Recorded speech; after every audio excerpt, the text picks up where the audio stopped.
Hey, what's good, everybody? 101 Weekly, episode 26. And these episode numbers are creeping up double dip now because there's 2 shows a week. So, guys, welcome to the party.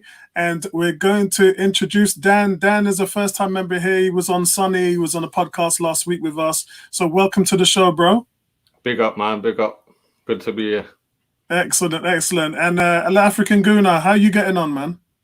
Good. It's always a pleasure to discuss about Arsenal. Things are coming up quickly. I mean, I'm obviously not excited because we're playing Man City first game, and we all know that that's not really what we wanted. But at the same time, we can't complain. I mean, I'm crossing my fingers that somehow Mikel Arteta pulls one. You know, it's been 2 months. There hasn't been much football. It's kind of like it's a 50-50 really when it shouldn't be. So I'm hoping that the boys come out swinging.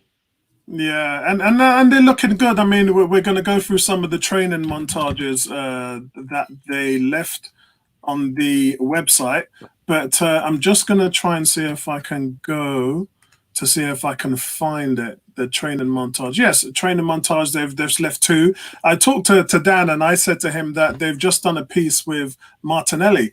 It's a 3-minute video and it's just a Martinelli special.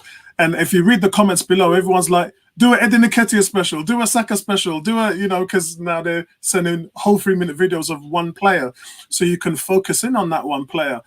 So I just really want to just focus on what you guys got from the training itself. I'll tell you a little bit what I saw with Martinelli. You could see he doesn't get upset when he gets things wrong. He just, he kind of does, but then he's more annoyed with himself than anything because he expects perfection. And that's really nice to see from a player like that. I'm really, really gassed about what I'm seeing with him. But most of all, you realize how good he is with 2 feet. What? I mean, I've always given him props for being a 2-footed player, but seeing him just the way how he smooths past players, he's tall, so we know he's not no Torreira. He's got the body that he can put on defenders, and so smartly. The way he turns his body is silky smooth, and he can hit a pass or shoot with both feet. It looks so good, man. What have you taken from the training so far, Dan? What I took from it, apart from the Martinelli, let me go into that in a second, but what I took from it is, I know you can't really read too much into it. Like when you see boxing videos and they're on the pads and that, it's like you want to read into it and then they have the fight and they get smashed up. But like what I took from it was everyone was looking a little bit rusty, but Martinelli got a bit of size on him now. Do you know what I mean? He's looking a bit more solid. So I think he realised from his first little taste of the Premier League that he needed to pile on a few more pounds. Do you know what I mean? And the trim's mad. The trim is mad. But yeah, like I noticed what you did. I didn't realise he was as 2-footed. Do you know what I mean? I didn't actually realise that. But yeah, looking at him there, I did notice. But the rest of the players were worrying me in that montage because they looked a bit rusty, bro. Like, when they was doing the rondo. A little bit off. But they were getting slapped up a bit, weren't they? Hector looked good as well, though. Hector looked good in that video. Hector looks a bit more like back to his peak fitness because he wasn't quite ever getting there. He kept getting injured, but a nice little break off. I feel like that's done him good as well. Yeah, man. So that's what I took from it. Because the last time when we were, I think 2 weeks ago, we did on the Sunday show, we were naming our 11 to play against Man City. It's probably something we're going to have to revisit next week. But on Sunday, obviously on the show Sunday, we're going to predict our 9 games of the season. And I'm embarrassed because, as you know, when I did that on Sunday's show, I only came up with 2 wins. So I don't know how we're going to make the Champions League if we don't bowl these guys over. What was your thoughts on it, African Guna? Yeah, kind of similar to you guys. I mean, Martinelli growing out the facial hair. I like to see it. I mean, he's quite young, so it's actually impressive to see he can grow that much facial hair. In terms of being 2-footed, I always knew that he was 2-footed. Something you guys didn't mention is if you look at his calf muscles, huge. His explosion, right? I mean, his explosion is phenomenal. And as Edan had just mentioned, I mean, bulking up. Someone who also seems to have been bulking up is Saka. He looks much more muscular around his arms, which is good to see. I think he's also attuned that he needs to be putting on a lot more muscle if he wants to be playing as a left wing back. So that was interesting to see. Something that I noticed when watching the videos as well is that defenders, aka Socrates and Mari, they were slide tackling quite a lot and missing. And I mean, we can't read too much into watching videos like this. I mean, it's just training at the end of the day. But I don't know if that's something we should be paying attention to. I mean, when I was kind of thinking it's kind of dangerous. One of the tackles I saw Pablo Mari do, I was like, hey, hold on a minute. You don't want to be a player, right? I mean, we're gonna play a match next week, but yeah, also I noticed that Guendouzi, I mean, he's looking good. He's able to hold the ball really, really well. I saw a couple of clips of him kind of shielding the ball, making some good decisions. But again, at the end of the day, I mean, it's training, and they show us the best, I guess, clips of the whole training, right? So, of course, it's always going to look good. Pepe looking like he's, Pepe, I was waiting for someone to mention Pepe. His finishing, there was quite a few shots of him finishing. There wasn't too much on Aubameyang, to be honest, and then not too much on Lacazette. But, I mean, time will tell. Pepe was spinning the ball into the top corner of the net, left and right. He looked really, really good. I'm glad one of you mentioned him. And it's really, I mean, this is really about what we saw, what we took in from, I had to watch it about 3 times because I had my eye on various different people. Guys, talk to me about the 3 Arsenal players that have been promoted into the first team. Trey Coyle, Matt Smith, Zach Medley. What did you make of those guys? And if you didn't see them, that's fine. But did you see a little bit of what they were doing? Who was the guy that had the Boris Johnson blonde mop? He's one of the young guys, isn't it? Isn't that Smith Rowe, wasn't it? I don't know if it was Smith Rowe. I couldn't make out his face, but he was putting in the work, bruv. Like, he was going for it. I noticed it. He was moving fast. I could have seen him, but I could seen him in the run though. He was chasing that ball down. But can I just address something that African Guna said? When you're talking about the slide tackles and being really hard before the game and stuff, if you think back to the days when we had Kolo Toure, there's a famous story about him battering Arsene Wenger to get signed for Arsenal, and like Tony Adams, Vieira, all these guys, they used to go in hard in training. Martin Keown especially, he used to take you out, bruv. If you were dribbling too much, he would take you out. It is part of strength. I think that's been part of a problem with our club. Like, we haven't gone hard enough in training in recent years. It's all been a bit like pity-patter, like fancy stuff, when really we need some of that. That's what we've been missing, do you know what I mean? So I just wanted to address that. I enjoyed that, but I didn't see too many of the other young guys, to go back to your thing. And going off of what Idana just said, I totally agree with you. We need more of that. It's just that we don't have those type of players. So I don't know if you can kind of coach that. You know what I mean? That's kind of like you can. It should come natural that you're an aggressive player, and I mean, you give 110%. I think over the years, especially with Arsene Wenger, it was more artistic, type of football, flary football. It wasn't that hard hitter football, and I still don't think we have some of those guys in our team. We've got a couple. I mean, we think Torreira would be one of them. Not so much. I think Socrates, yes. Mari, yes. David Luiz, yes. Mustafi, yes. Clumsily, but I mean, apart from that, Xhaka. Martinelli's like that. Martinelli goes. But I think it's different. I think we need it defensively more than offensively. I don't mind offensively if we have flary players, but I think as a central defensive mid, someone like Thomas Partey, he to me would be someone who's solid and is just gonna take you out. I mean, if you dribble him or you meg him, he's not letting you go past through him. So where Xhaka would just be like put his hands up and like be like, oh, try, Yeah, what number does Xhaka wear? Does he wear the number 4?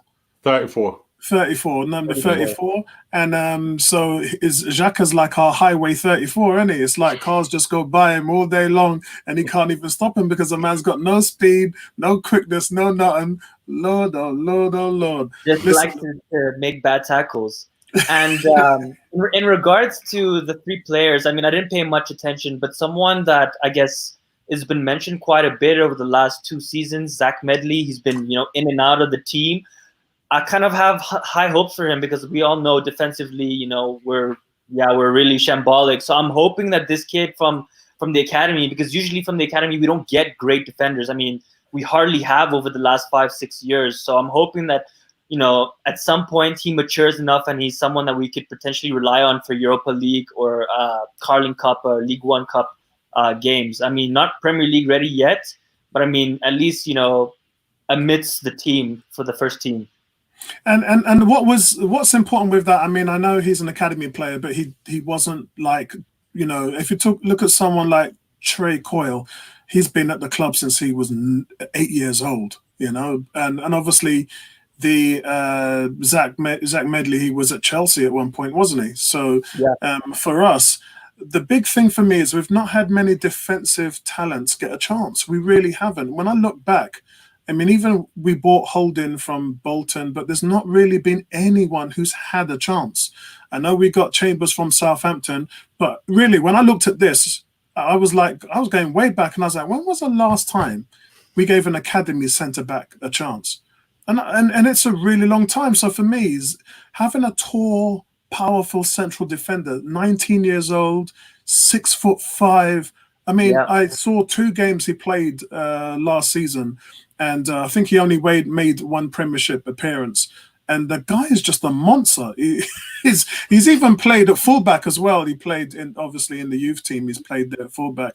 But since Per Mertesacker's retirement, we've just been tormented with tall, big strikers in the Premiership, and we ain't been able to really do much against them. I know that having David Luiz has been helpful in the last year, but we've been seeing us getting bullied and punished.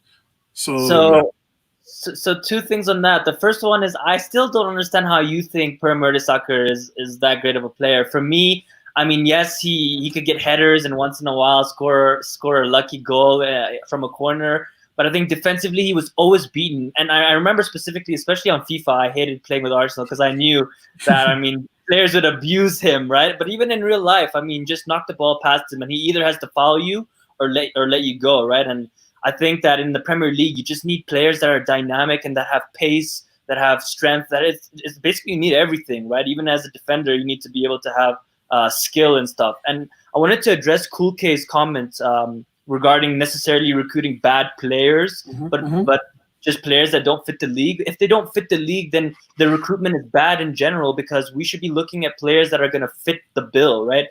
That are both good players and good players in the Premier League. We keep on taking risks like Xhaka and Mustafi that look good in lower leagues and then hoping that they can do the job. And usually it's like one season wonders, right? I mean, Xhaka had one good season. It wasn't really, continuous growth from him. And we paid over the odds and then kind of look what happened. So I think it is bad recruiting. I think it is bad players and bad recruiting. I don't think that we've recruited well at all. Yeah, I mean, do you think that that's the reason why they're doing what they're doing with the scouts? Because obviously the scouts have brought through Saka, Nelson, and Smith Rowe, and all those players. Yeah. Do you think that? Yeah, no. So Apollo, I mean, that's maybe 4 players, and Idhan, you can chime in here. I mean, that's 4 or 5 players we can name out of how many that we've recruited. Probably like 40 or 50 that I can remember off the top of my head. I mean, I know we've recruited some players like that Nigerian who was the captain for like the under-21s. Nwakeli, he never even played a game for Arsenal. We bought Park Chu-young, the South Korean captain. He never played for us. I mean, Sanogo, Shamak, the list goes on and on and on. Gervinho, I mean, how many names do you want me to bring up? Andre Santos. I mean, there are many bang average players that we've gotten over the years because we've always been cheap and trying to go the cheap route and kind of just plug in the gaps with like 2-3 million pound players. And then, yeah, I mean, we've been left behind. And now we're kind of in this massive hole where all the other teams that spent wisely are ahead of us. And now we're trying to catch up. And to be honest, I mean, if I was a top player, it's very hard for me if I don't support Arsenal like Zaha to have any inclination to come to Arsenal over any of our rivals. And that's hard for me to say as an Arsenal fan. I don't like admitting that, but it's true. Sorry, go on. I was going to go back to the Mertesacker point, but I can do that after you finish. You see the recruitment, I think you have to look at it in blocks, yeah? Because when Wenger first came, we recruited well. Even then, there were some dodgy ones in there, like Pascal Sigan, even though he's an invincible, and like Philippe Senderos and players like that weren't the good, Giroud, all these guys. But then we recruited generally well. then for a nice big chunk in the middle of that, after we built the stadium, we were bargain bin basement raiding for players, you know what I mean? And then in the last couple of years, there's been a definite shift, because if you look at Torreira, Leno, who else? Luiz has been good. Guendouzi, Aubameyang, Lacazette, Martinelli. Like, we've recruited pretty much only good players in the last 2 years. The last 2 seasons, last 2.5 years, we've only recruited good players. So there has been a definite change since Raul, when Sven Mislintat came in and stuff like that. Yeah. So you can see it in blocks with Arsenal. We had a period, you're right, where we had Shamaks and people like that were awful, but we've definitely improved, definitely. But yeah. So, yeah, Apollo, if I may address this one, actually, Idan, I totally agree with you. But I think over the last 10 years, Arsenal specifically, we've had this issue where we've had always one talented special player like Sanchez, but we don't have a Sanchez in every single position, or at least, you know, last week, Apollo, we were talking about the spine of the team. We didn't have, you know, an extraordinary player in each position of the spine of the team. And yes, I mean, we have been spending and recruiting better with Martinelli and Aubameyang and Lacazette, but I mean, we all knew in the last 2 years that we needed a defender. We needed a top-class defender. We all knew that for the past 4 transfer windows. Yet we still went and got Pepe. We still went and got, you know, we still got all these attacking players. So yes, better recruiting, but still not what the obvious Arsenal fan can see, right? It's obvious for everyone. Please sign a defender. Please sign a defender, and then we end up getting Luiz, right? Yeah, and now we've got 9 or 10 central defenders, and we got too much. We're trying to get rid of them now. 18 is saying it's going to get harder without the money. Yeah, that's the reason why we're having a conversation about scouting. It's even more apparent now, your job as a scouter, to get the right type of player in. But I wanted to pick up like African Goon on Per Mertesacker. Now, you know, Arsenal fans, and I've said this before, Arsenal fan reviews. Nice to see you, mate. Nice to see you. Hope your channel's doing really well. And guys, please subscribe to his channel.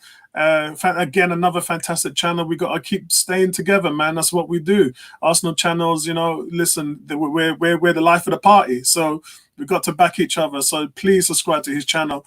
2015 was the last best Arsenal defense that we had. We had Coughlin, as you know, in the spine, and we had Mertesacker as well leading the charge. And that team in the calendar year defense had let in just 20 goals.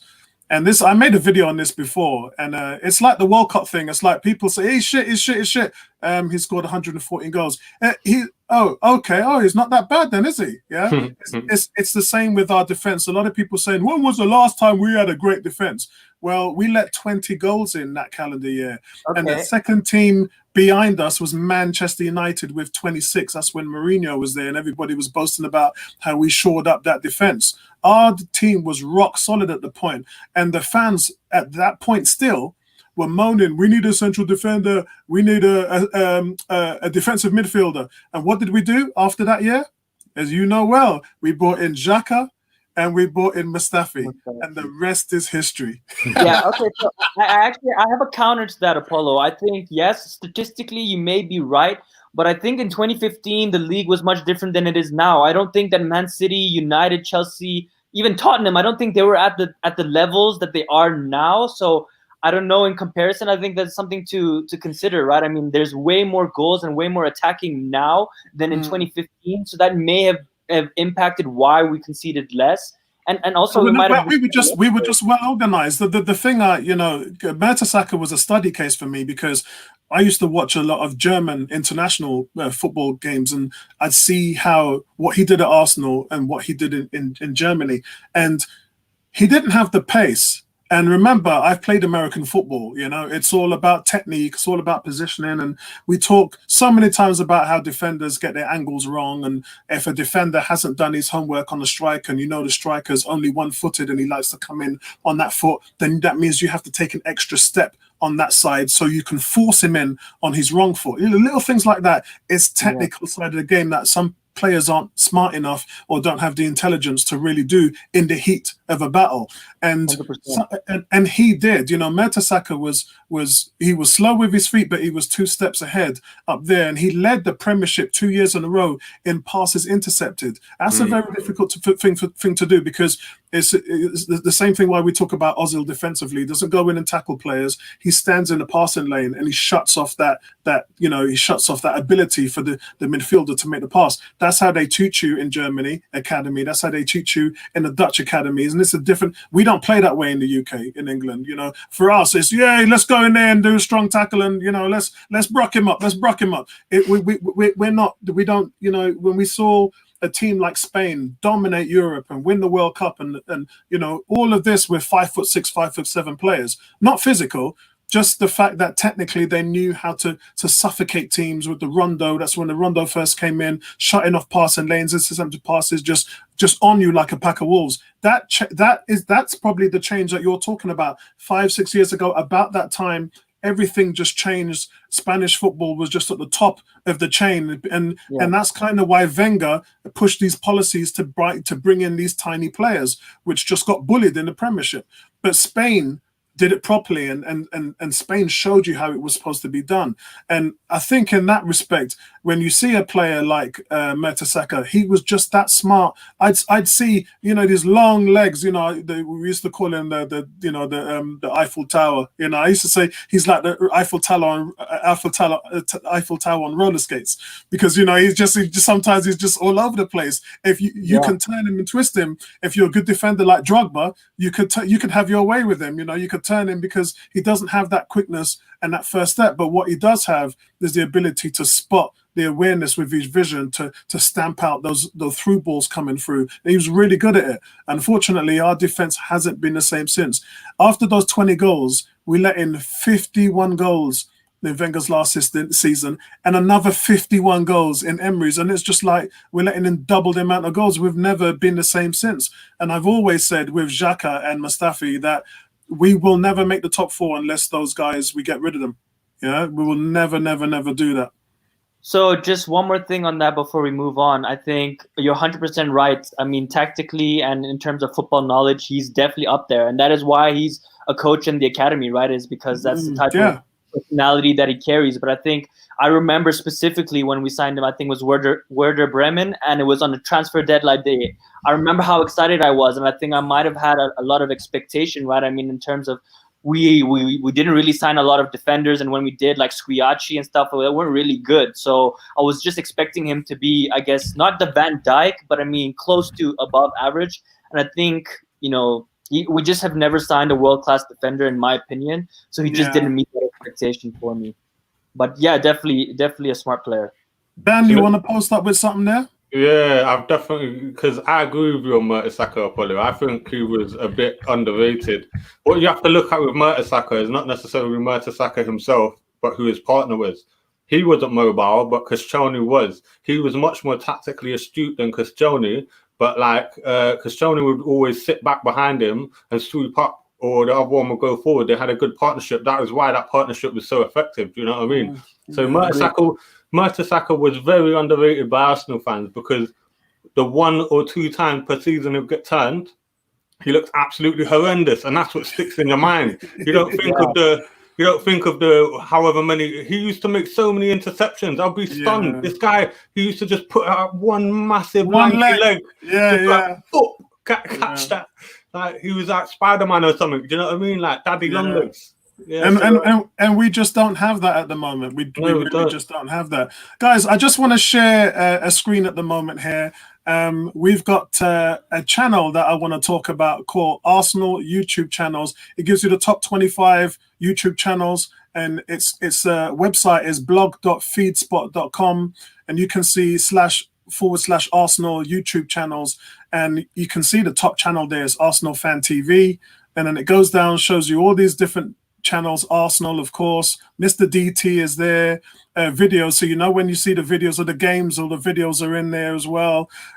So much, look, Gooner News is in there, and Gooner Talk, big shout out to Gooner Talk as well. And look, 101 on Arsenal, I'm in there as well. So it gives you all the top 25 Arsenal websites for you to go and check out. So please, big shout out to those guys, and thanks for your assistance as well for promoting my channel. I appreciate it wholeheartedly. So guys, please check that out. Nice one, man. So let's move on, guys, to our second.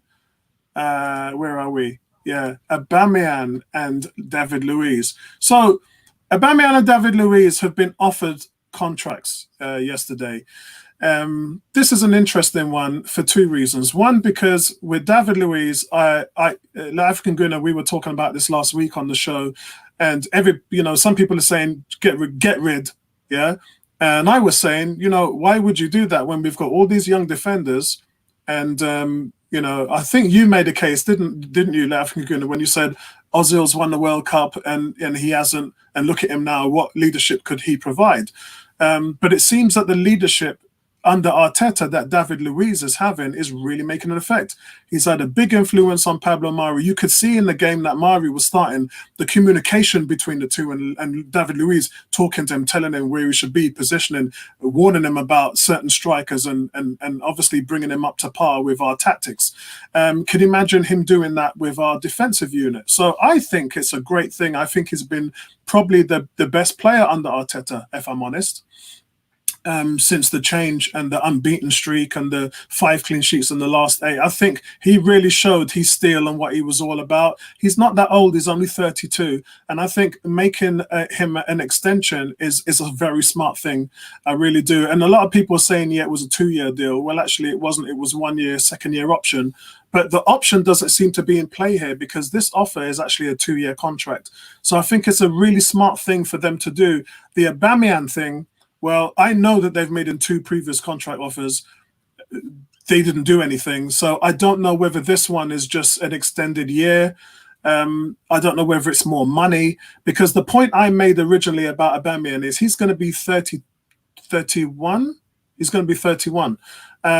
So if he signs a 3-year deal, that's going to take him up to 34 years old. You're stuck with a 34-year-old striker.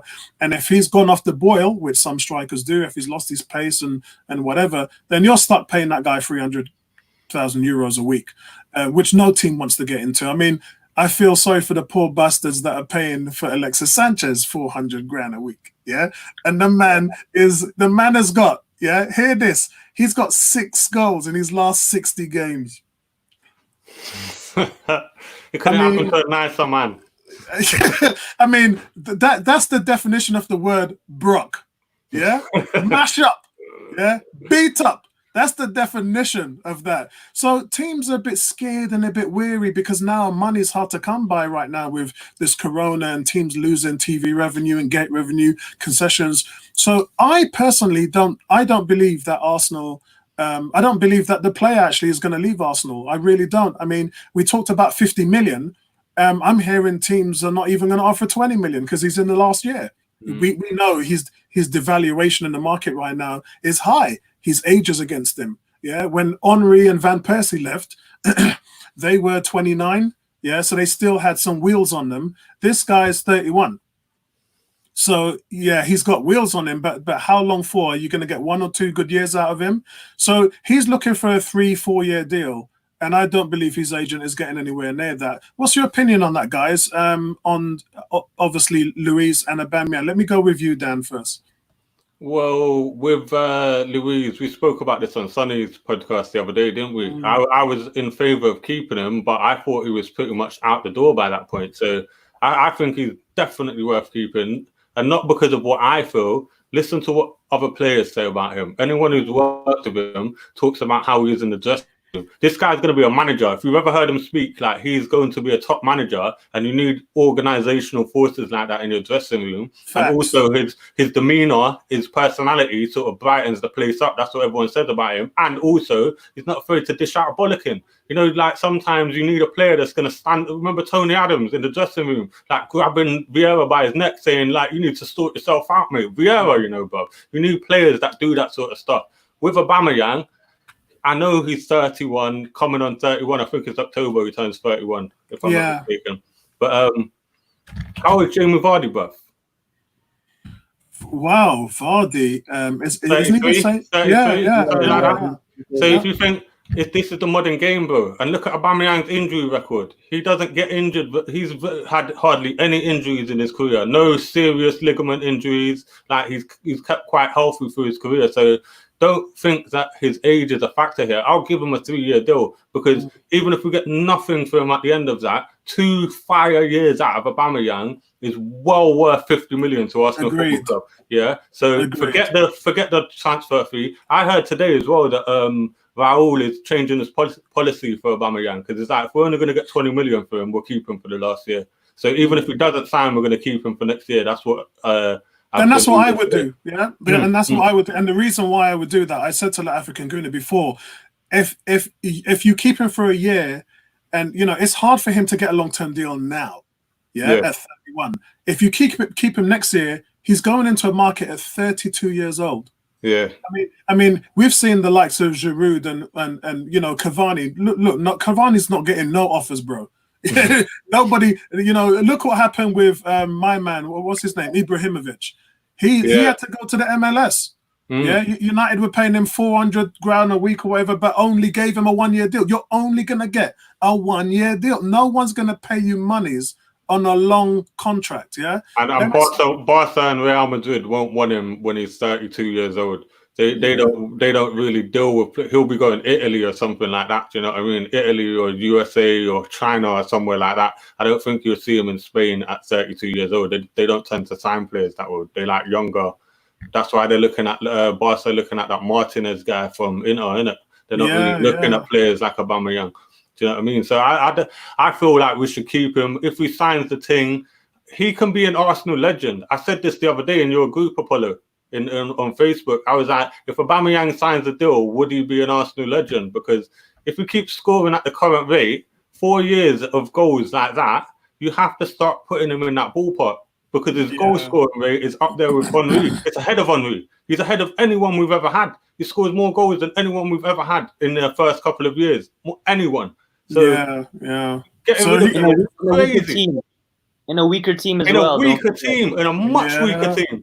Yeah. Ozil don't even assist anymore. So it's not like we can say, oh, he's got the biggest assister in the Premier League. No, he hasn't, because Ozil gives like 4 assists a season. So, bro, the assists are all coming from Pepe and Saka now. It's on, man. That damn broke.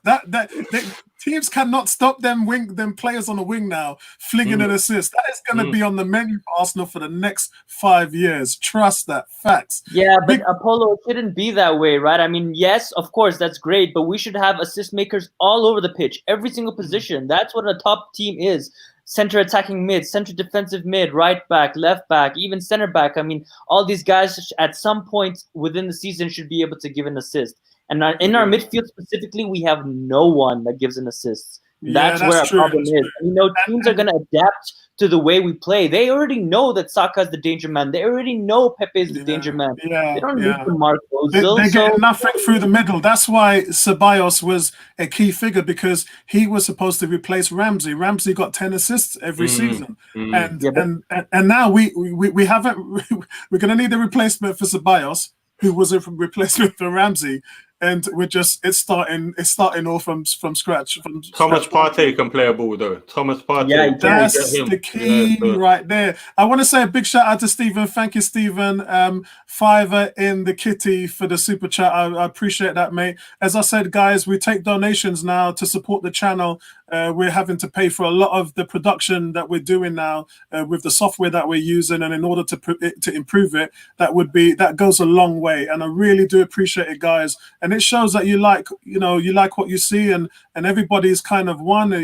We throw the discussion, and it's not just about us; it's about you guys as well. And speaking of you guys, we're hearing that 18 is saying keep both. So, guys, what would you do? Nice to see you, James. Nice one. Big shout out to James. Big shout out to Aaron. Big shout out to who else is in there? Obviously, Arsenal fans in there. Cool K. So listen, much appreciated. A lot of people are saying keep both. So Dan, would you keep both? Definitely, 100%. Yeah, African Guna, what's your thoughts?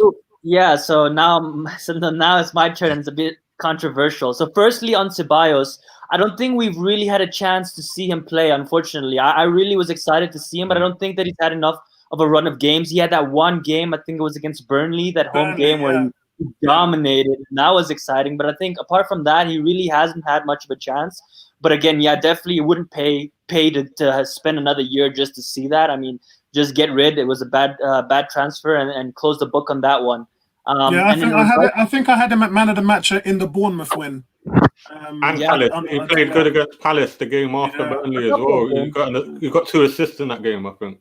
Yeah. So in regards to the 2 players that we're discussing, the first one is Idhan. I 100% echo what you said about David Luiz and his personality and his character, and he's a bubbly character that brings energy and stuff. But just for me, honestly, I think he's just past it, and I'm really looking forward to seeing Saliba come in, and I don't want to be paying these high wages for David Luiz when potentially we could be spending that on a lone player, even, a center defensive mid or anyone. I just, Apollo mentioned we have 9 center backs. Yeah. Are we really going to get rid of Mustafi? Come on, guys. I mean, how many freaking transfer windows have we gone through and said, oh, we're going to get rid of him, and he's still here? And I still think that this summer he's still going to be here. So I think get rid of David Luiz. I mean, yes, he has some assets, but for me, he's not a B end. He's not the for me. For me, if we can keep him, sure, okay. But at the same time, I'm not too fussed. I don't care if he leaves or not. I'm excited to see Saliba, and I actually want to see. I'd see Arsenal loan or buy another centre back that's better than David Luiz, because I think he makes too many mistakes.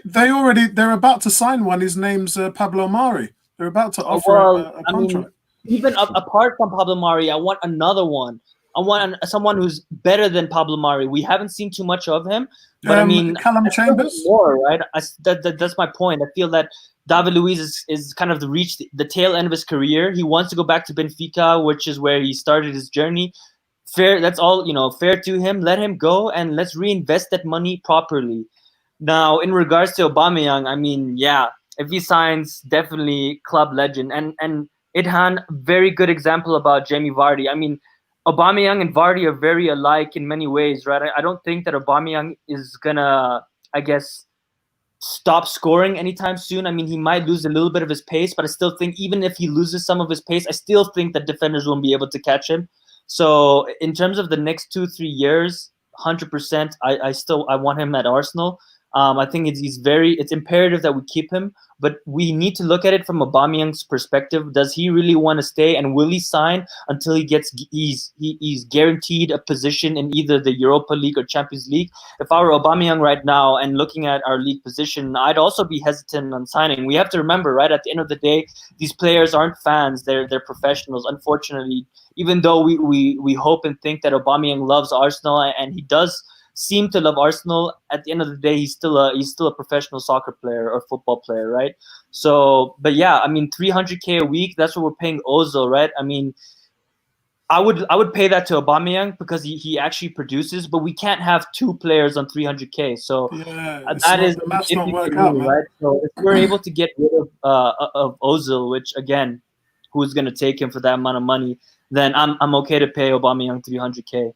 Yeah, I mean, listen, welcome to Kez in the chat. Appreciate that. Let's get some feedback from the guys. Stephen saying, when it comes to strikers' wages, we need to be structured as a performance base and goals. Yeah, I mean, the American sports is loaded with incentives, and to a point, Europe, as far as football goes, loaded with incentives to drive that player to, this is the thing that they should have done with Ozil's contract. They should have made it incentive heavy, where if he gets 15 assists, 10 assists, 5 assists, it scales down. Does that make sense? Yeah. They should have done that, because that happens in a lot of contracts. Instead, they just lifted up their skirt and bend over because of what happened to Alexis Sanchez, and Aaron Ramsey. It was almost like Ozil held them to ransom. And you know what? Why not? If you're a sportsman and you've got a short playing career, why not get everything that you can? I'd do it. If it was me, I'd do the same thing.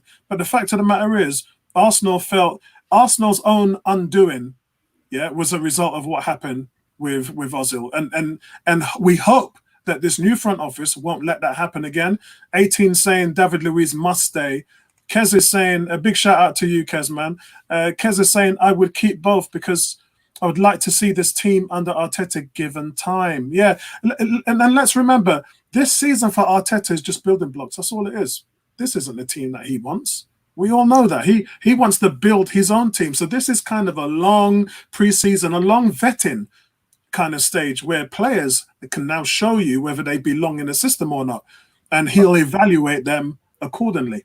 Yeah, Apollo, we've said this many times. I mean, we just said this on Sunday, 4 days ago. These players have failed Wenger, they've failed Emery, they've failed Lumberg. Why are we still willing to give these guys a chance? Like, I don't understand why people are still willing to give Mustafi a chance. Yeah, he might still have a good year in him, but who cares? I mean, I'm not willing to sit there and watch this guy for another year when I know that we can just get rid of him and reinvest in someone that actually has a better chance of actually impacting our team over the next 3 seasons. I mean, yeah. Look, nobody hates this Mustafi as much as you only have to look at my player ratings on 101's forum to see how much I don't like him. And it's not that I don't like him, I don't trust him.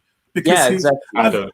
I've got a nickname for him, which you all know very well. Everyone who follows 101 on YouTube, they know I call him the serial offender. That's because he does what he does every single time. And when you start to trust him, he lets you down again. Yeah. Him and Xhaka share that title. I just wanted to say they both share that title equally. You know what makes me laugh about makes me laugh about Xhaka is when you see him give the ball away 5 times a game, and you just look around. It's like, am I the only one that just saw that? Am I the only one that's seeing that this guy's giving the ball away not once, not twice, not 3 times, or 4 or 5 times a game to the opposition, which is the cause. I mean, one year he allowed, I think he gave away 6 goals in the first 10 games, and Wenger was still playing him, and I'm like. I did on my player ratings. I was like, Alex Ferguson would never do that. If he put a player, if he had Darren Ferguson or Scholes or any of them players, and they gave a goal away in one game, all right, he'll berate them for it. But if they did it again in the next game, he wouldn't play them. Yeah. Alex Ferguson used to give you one chance. He'll give you one chance, and then if you cock it up again, you're gone. But can I just go back to something Kez said on his comment? Because I really like the last part of his comment is that we can't expect the youth to bring through the youth. And that is something that we're not considering when we're talking about getting rid of Luiz and Aubameyang and players like that. They're our most experienced players, especially David Luiz. We said this on Sonny's podcast the other day as well, is that he's won the most in our entire squad. He might not be. He might be on the decline, but he's still not past it. Like you're saying, Apollo, he's been our best player so far since Arteta's come in. And you're being a bit harsh on Mustafi. Mustafi. Sorry. But like you're being a bit harsh on him because he's been good this year, man. He's been all right. He had was it Crystal Palace where he did that shocking overhead kick and gave the ball away to the striker. Look, I don't like the guy, and I can tell you after the Chelsea game where he just completely. It was Chelsea, wasn't it? After the Chelsea game where he literally lost the game for us at the back. He's been fantastic. He's been great. He was good before that. He was good under Emery as well. Like when he was playing in the Europa and that, he was one of our best players in the Europa League this year. I know what you guys are saying, because he's mistake prone. That's the thing. The thing is, no matter when you're at the top level. None of those teams can tolerate those kind of mistakes. They just can't do it. And the problem is when you think to yourself that we are a top team, we're supposed to be in the top 4, but we can't because we've got these guys giving goals away left, right, and center. I mean, I'm the only person in the Arsenal fan base on YouTube out of all the YouTube channels that talks about us buying. A 70 million pound goalkeepers going left, right, and centre, 60 million. All the top teams, Liverpool, Chelsea, they've all bought these big 60, 70 million goalkeepers. We bought a goalkeeper for 19 million euros. Why? Because he was the most mistake-prone goalkeeper in Germany who got dropped from the German team. Now, I've never discounted the fact that he's a quality goalkeeper, great stop shopper and everything. But his first year in the Premiership, Bernd Leno, He and you can look this up on Google. Just type in most mistake-prone goalkeeper in the Premiership, and it will show you he leads the stats once again. So we're carrying all these things at the same time while we're trying to be a great team. Yeah, we want to be a great team again. We want to get back to the glory days. But we have guys like Mustafi who makes mistakes. We have guys like Xhaka who gives the ball away 5 times a game. We have a goalkeeper who supposedly had be the guy with the forte of playing the ball out the back and has looked nothing like such. Yeah, and these are the fundamental problems that Arteta is faced with, and because Arteta, and I keep saying this every week, he knows what good looks like. He's come from the best program, in the Premiership. He knows what to do, and I just want to keep going to the comments again, guys.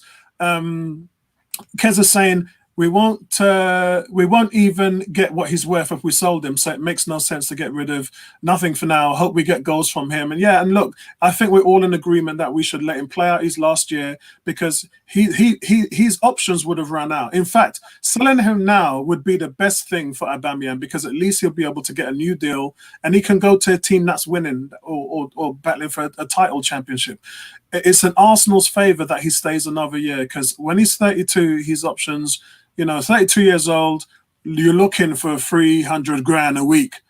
That's not a, unless what happened, remember when Suarez got injured and Barcelona in January, they were in all sorts trying to look for someone to replace him. Unless that situation pops up again, he's got no chance. Kez is also saying, yeah, wouldn't pay for it, and that's the thing, he's on 200,000 euros, which is about 180,000 pounds. And he's looking for a lucrative deal, as anybody else would. You would do it, I would do it, because that's what we do. Kez is saying, La African Guna, this team hasn't been coached. Yeah, they haven't been coached in a long time. And so I was actually waiting to address that point, Kez. But the first one was to Idhan about Mustafi. Yes, he's had a better season He's had a better season this year. But I think, like Apollo said, right, he can have 85 minutes of a great game and then 1 minute he just makes a mistake and it's a goal. And I think one thing that my father taught me in life is that once you lose trust in anyone, regardless if it's business, friendship, whatever it is, the hardest thing to do is regain that trust. And players like Xhaka and Mustafi will never regain that trust from me because they've made it too many costly errors and they've broken my heart too many times that it's not. And they will continue to break your heart. That's the thing. Exactly. They'll do it. They'll carry on doing it. Yeah, and in regards to Kez's, comment about having been coached in a long time, one thing I want to remind everyone is that these guys are professional football players. They shouldn't have to be coached some of the things that should be, natural at this level. I'm sorry, Idhan, you're playing in the Premier League, dude. If you're a 40 million pound player and you're telling me you don't know how to defend, there's a serious issue there. Let me just add 2 words to that point. 2 words to that point. Leicester City. They nearly got relegated one year, win the Premier League the next year, with better coaching in attack from a man like Claudio Ranieri. They had the defensive coaching from Nigel Pearson or whatever he's called, that racist guy. And then the next year, Claudio Ranieri come in, gave them a bit of a different style of coaching. Bang. Arsene Wenger, when he came to Arsenal, what did he do when he came to Arsenal? He gave them a new style of coaching and he changed football. Not just Arsenal, he changed football. So you can coach differently. And that's what you can literally see it. As soon as Arteta's come in, we play differently. There's a new energy. There's a whole new vibe about the place. You can guys, I just want to say one thing about Arteta. You know what? You know why I wanted him to be an Arsenal manager? Is because that time when every pundit for weeks and weeks and for months and months and years, and the reason why you hear people like Graham Souness talk the way that they do is because Arsenal have let them down every single time, game after game after game, where they bomb forward with win-backs and they get beaten on the counter-attack, where we're outnumbered as on the counter-attack because we're just throwing hell to leather forward to score and we're not thinking about the discipline at the back. And they've seen it so many times that it's embedded in their brain. And with Arteta, that game against Man City, when he had the players meeting, called the players meeting, him and Mertesacker behind Wenger's back, and he changed the tactics. Yeah, Wenger, it didn't matter to Wenger because he allowed the players to go out and express themselves. As far as tactics, Wenger was on the low level. But Arteta changed the game, and we went there and we won 2-0. at the Etihad, and it was like everyone was like, whoa, and we were disciplined. So it was like, hold on, so you can do it. You just need someone to give you the direction to do it. Now we're seeing what Arteta has been able to do at Arsenal in his short stint of 2 months. A team that couldn't win away from home, a team that couldn't keep clean sheets. All of a sudden, he's starting to give us those things. So what's going to happen if he can do that over a whole season? Yeah. So in regards to what you guys are saying, Ethan, I definitely agree with you. 100% the coaching matters, and it can definitely change the team. We've seen that with Arteta, and we've seen that with many other examples. I think for me, though, the foundation is the quality of the players. The quality of the players isn't there, and if that's not there, I don't care who the coach is. We could have Pep Guardiola. You think that Pep Guardiola would win the league with our team? That's my point. Yes, 100% coaching matters. I just think with some of the players that we have, the quality is just so below par that it's kind of it's uncoachable at a certain point. I mean, you cannot coach Mustafi, David Luiz, and stuff how to defend properly. These are things that are, I guess. But in defense of Arsenal, I must say, because there was a stage at this season where a lot of, and again, I don't name channels, but a lot of Arsenal YouTubers were saying, this is the worst team I've ever seen, and we need to get rid of the whole squad. And I was like, hold on a second. This was a team that last season, before the Crystal Palace game, were a top 4 team. Yeah, we third position, fighting, and then Emery just got it completely wrong. And then they also got to the Europa League final. After 8 games this season, they were holding down 3rd place until Emery again got it all wrong. So with a better manager, just think for a second. We're here saying this team's useless. It can't do this. It can't get top 4. It can't do that. They can. It just needs the thing. When I see teams like Leicester, and Dan has used an example, so I'll play on them. When we use teams like that, part of being a good manager is being able to get the best out of average players, or being able to get you to punch above your weight. That's a metaphor that we can use in football. Arsenal, for what they've achieved, getting to the, could have been Europa League champions. Yeah. When was the last time that happened? It wasn't even called the Europa League. It wasn't even called the UEFA Cup. It was called the UEFA Fears Cup in 1969. Yeah. That's the last time we won that, when it weren't actually known as an official title. That's the last time we won it. We had the ability to do that, and we couldn't pull through because of bad coaching, bad tactics, lack of the ability for Emery to get the best out of his team. And here's a guy that can do that has done that with Pep Guardiola. He's call him a sidekick, call him a partner in crime. But when you watch the Amazon Prime series, which every week I tell you fools to go and can watch, because nobody ain't watching that. Watch it, Amazon Prime, Manchester City. You see Mikel Arteta in depth, and you hear Kevin De Bruyne, David Villa, Raheem Sterling. All of them say, when they ask, what was the biggest change? And Mendy, yeah? What was the biggest change in your ability to really turn it on as a player? One name, Mikel Arteta. I'm like, what? When I heard that, I was Arteta in all the way. Bro, I was Arteta in all the way. Tom Aston, big shout out to you. Tom Aston was calling Mikel Arteta's name from day one. Because look, when you can have the ability to go in and improve a player, yeah? He said many times, Arteta has talked about improving Reece Nelson, like he improved Raheem Sterling, improving Pepe, and making Pepe a better player. When, he's talked about Saka. When a man talks like that, you trust him because he knows what good looks like. I just want to shout out everyone here. Steve, nice one, Stephen. Big props to you. That's a double header now from Stephen. Thank you very much for that. Kez is saying, did Man City not benefit from better coaching? Even yes, they did. And look, coaching is everything. Abramovich threw $500 million at Chelsea to make them win a title, and Claudio Ranieri couldn't do it. He brought in Jose Mourinho with the same set of players, big, high-profile players, and what did he do? Back-to-back titles.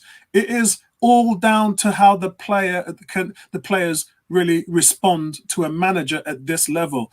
Kez is saying poor discipline has been one of our biggest problems. I always said it doesn't matter who comes in. And listen, big shout out to Liam. Yo to you back. Yo! That's a big yo to you, Liam, back. Kez is saying we've had the worst players that than what we've had and maintain top four. And exactly, imagine we maintain top four by just not being uncoached, yeah, and having bang average players. As Cesc put it, there was only a handful of world-class players on the team, although I disagree with him because he missed out Bakary Sagna. The players have underperformed player for player. We have a decent side, and you look at the rest of the league. When you look at the rest of the league, and that's what I'm saying, when you look at Wolves, when you look at Leicester, these teams, when you look at Sheffield Wednesday, they're not great teams, but they're punching above their weight, which for a team like Arsenal, that's our kryptonite. Yeah, when we come to a team like Wolves, that we haven't beaten, by the way. Yeah, we didn't beat them last year. We haven't beaten them this year, and we've got to play them in their home field, yeah, in their stadium this season. They're teams like that are well drilled, well oiled, yeah. They're our kryptonite. Yeah, so in regards to that, it's not really the coaching. They're punching above their weight because they play with fight and grit. Like, we know Arsenal is a weak team. Mentally, physically, it's always been something. You know, any small team that plays against Arsenal knows that they have a chance if they give 110%. Don't lie. We know that's the truth. So, yes, coaching, I 100% agree. I trust Arteta that he can coach some of these players at a higher level. But I still think that there's some players, regardless of who the coach is, are not good enough for the team. And those are the players that don't give 120%, like Mesut Ozil, not even trying to attempt to tackle. I want a player that's going to break his leg for the cause, right? I mean, that's the type of player that I want to see, regardless of who the coach is. And that's why Leicester won the league, is because they had players that were willing to fight for the badge and put everything on the line. We don't have that many players at Arsenal that are willing to do that. And that can't be coached. I'm sorry. Yeah, that comes from within. Big shout out to James. We're on the right path with Arteta. I think we can all. I would like to actually find someone who doesn't agree with that. You know, if there's somebody out there that doesn't think that, as crazy as it sounds, that Mikel Arteta isn't the right man for Arsenal, who would your choice be, and how would we be able to get him? Because remember, Arteta was supposed to be here before Unai Emery. The reason why he wasn't is because he wanted to be a part of the transfer. He wanted to be a part of that team. He didn't want to just be a head coach. He wanted more power, and they've given him that. They've given him more power, and he's able to now be an active part, which is the reason why the likes of Pablo Mari is here. So, guys, just a quick update for everybody so we know where we are. COVID testing, 9 people tested positive in the latest round, which now is 17 positives tests in England in the second-tier divisions. Tottenham also had a positive test in the latest round. So that person has to isolate for 7 days. They won't tell us who it is. Might be Song, you know, because hasn't he? Because he was supposed to be on army duty for May, and it's June now. So wouldn't he have made the trip back? I know there's a 14-day quarantine, but I don't know whether that counts for footballers. I'm not sure. South Korea have had COVID under control for a while now, though. Oh yeah, big time. But I'd like to know who that. Obviously, they're not giving his name away. But there's now been 5 rounds of testing for COVID-19, guys. And the result in the Premiership, not the lower divisions. I just said 17 in the lower divisions, but it's increased now to 13 players that have COVID-19 in 5,079 tests. That is remarkable. And that is really big respect to the teams for being able to keep their players under wrap and in a safe position, still training, still working out, still holding meetings on Zoom and things like that. So really, that's big respect to the teams in the Premiership for being able to do that. I know a few players got caught out. I know a few players were being a bit naughty as well. We know who they are because their name get light up in the Mirror and the Sun and all their newspapers. But the Premier League guys are still testing twice a week, so that's going to carry on. So, you know, in regards to that, any feedback from you guys on that before we move on to the next one? No. Yeah, no. I mean, I'm just glad that I guess, yeah, I mean, it must be tougher for the club's management to keep these. I mean, they're interacting with their family and stuff. And I mean, it's going to be really interesting once the league starts. Imagine, you know, key player, De Bruyne, whatever, from whichever team get infected. I mean, those players are basically pulled out of the squad, and you're missing, you know, one of your most important players. So it's good. This, you know, this season in terms of the league standings, is it really fair? Is it going to be really, you know, the standings is really going to showcase how well a team. I mean, apart from Liverpool, because we know, I mean, they deserve to win, but I think the rest is kind of up for grabs, and that's what makes it exciting for us Arsenal fans that have had no hope for this whole season. Really, it was kind of done and dusted since December, and now, I mean, there's a slight glimmer of hope as usual with Arsenal. And I so can't wait. I can't wait to hear your predictions on Sunday, bro. I can't wait to hear your predictions, because if we're going to get into top 5, then out of those 9 games, we're gonna need at least 6 wins at least. Yeah. So I can't wait. And you guys in the chat as well, bring your A game on Sunday, because I want to hear. I'm going to go down match per match, and I want to hear all of you, Kez, James, Steve. I want to hear all of you, like 18, Cool, Aaron. I want to hear all of you guys' predictions as well, with all those remaining 9 games. Which ones are going to be wins? Which ones are going to be draws? Which ones are going to be losses? I want us to kind of pamper out how this season's going to work for us, because, like I said, I was a bit embarrassed. I had to stand there in front of Dan and only worked out that we could win 2 games in the last 9, which just would be completely obliterated. Right. But, you know, if we beat City, right? Just listen to this. We beat Man City in this first game, and like everything changes. Everyone's mentality, the whole club just gets this huge boost and uplift that we can actually achieve something. However, if we lose 3-4-4-0 to Man City, then it's the total opposite of the spectrum, and it's like, you know what? Can't believe we waited 2 months to get back to just get drilled 4-0. So it's gonna be really interesting. It's a really important game. Really important game. And we did see a fat picture of Kevin De Bruyne, which me and Dan was laughing at. But you know what? I'm not taking that, man. I'm an Arsenal fan. I've seen us play a depleted Spurs team and a depleted Liverpool team. When I remember when they said all the Liverpool players are injured and we've got to go to Anfield and we're not, Arsenal's going to roll them over and then just get outplayed. And it's just like, hold on. Just think about the Europa League final. We played a Chelsea team that was weak. And like everything was in our favor, and we still got battered. And that's the thing. I'm an Arsenal fan. Fool me once, fool me twice. Been there, done it. It happens at least once a year. That, because remember when Rashford broke through? They had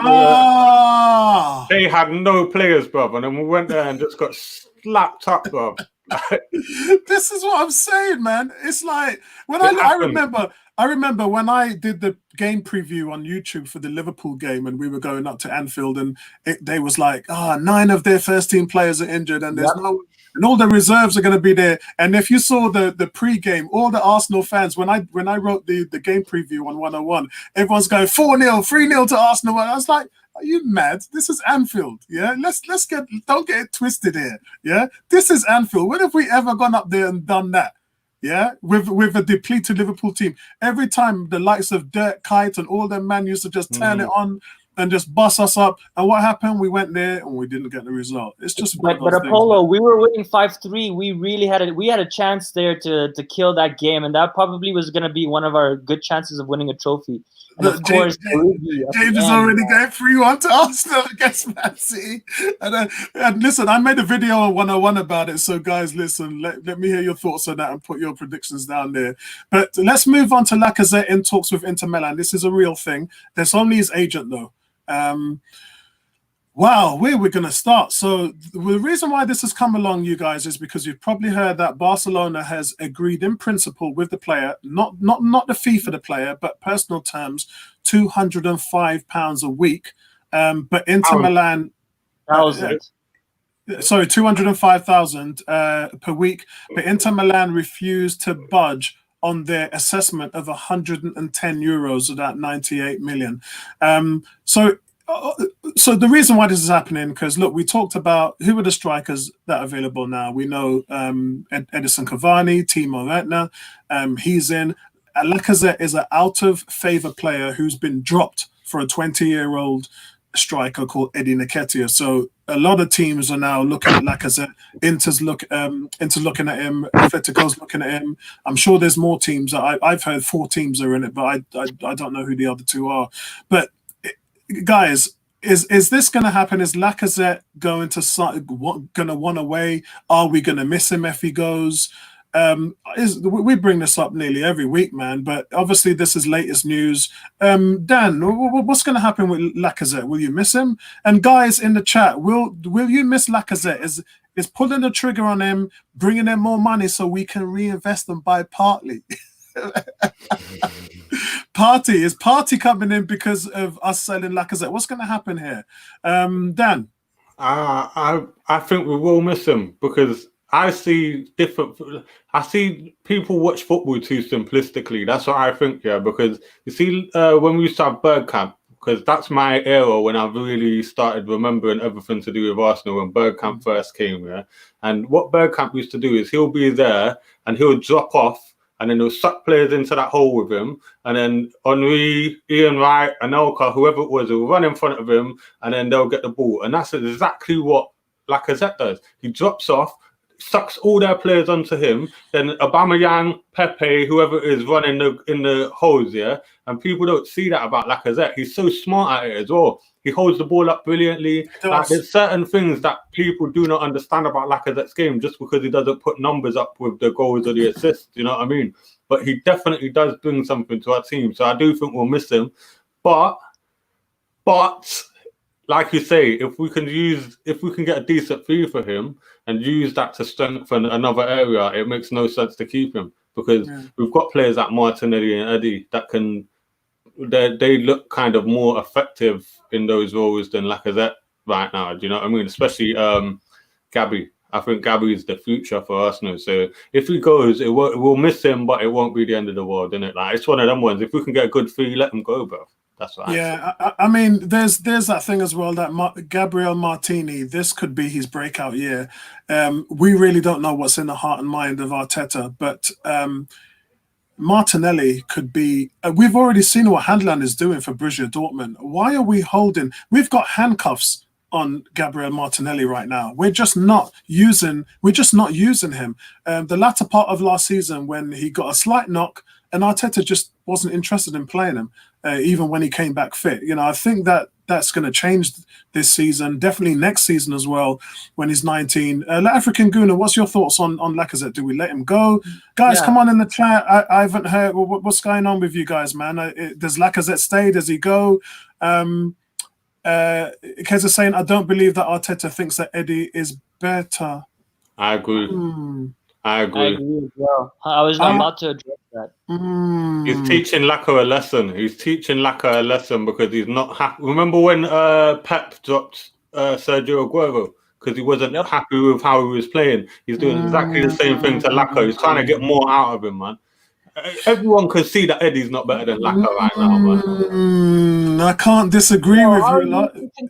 How are you even considering that? Come on. Because you know why? You know why? Because I'm an Arsenal purist, and you know me. I love talent. Yeah. If we'd have kept Theo Walcott as a striker, he would have delivered for us big time. He was delivering there before the injury, and I don't want us to miss a beat like that. You know, we didn't stay with Andy Cole. We didn't stay with Walcott as a striker, and are we going to make the same mistake with Eddie Nketiah? He scored. Nketiah is the real deal. He really is, and we will never know that if we don't give him a chance. Seriously, it is. It's going to be another.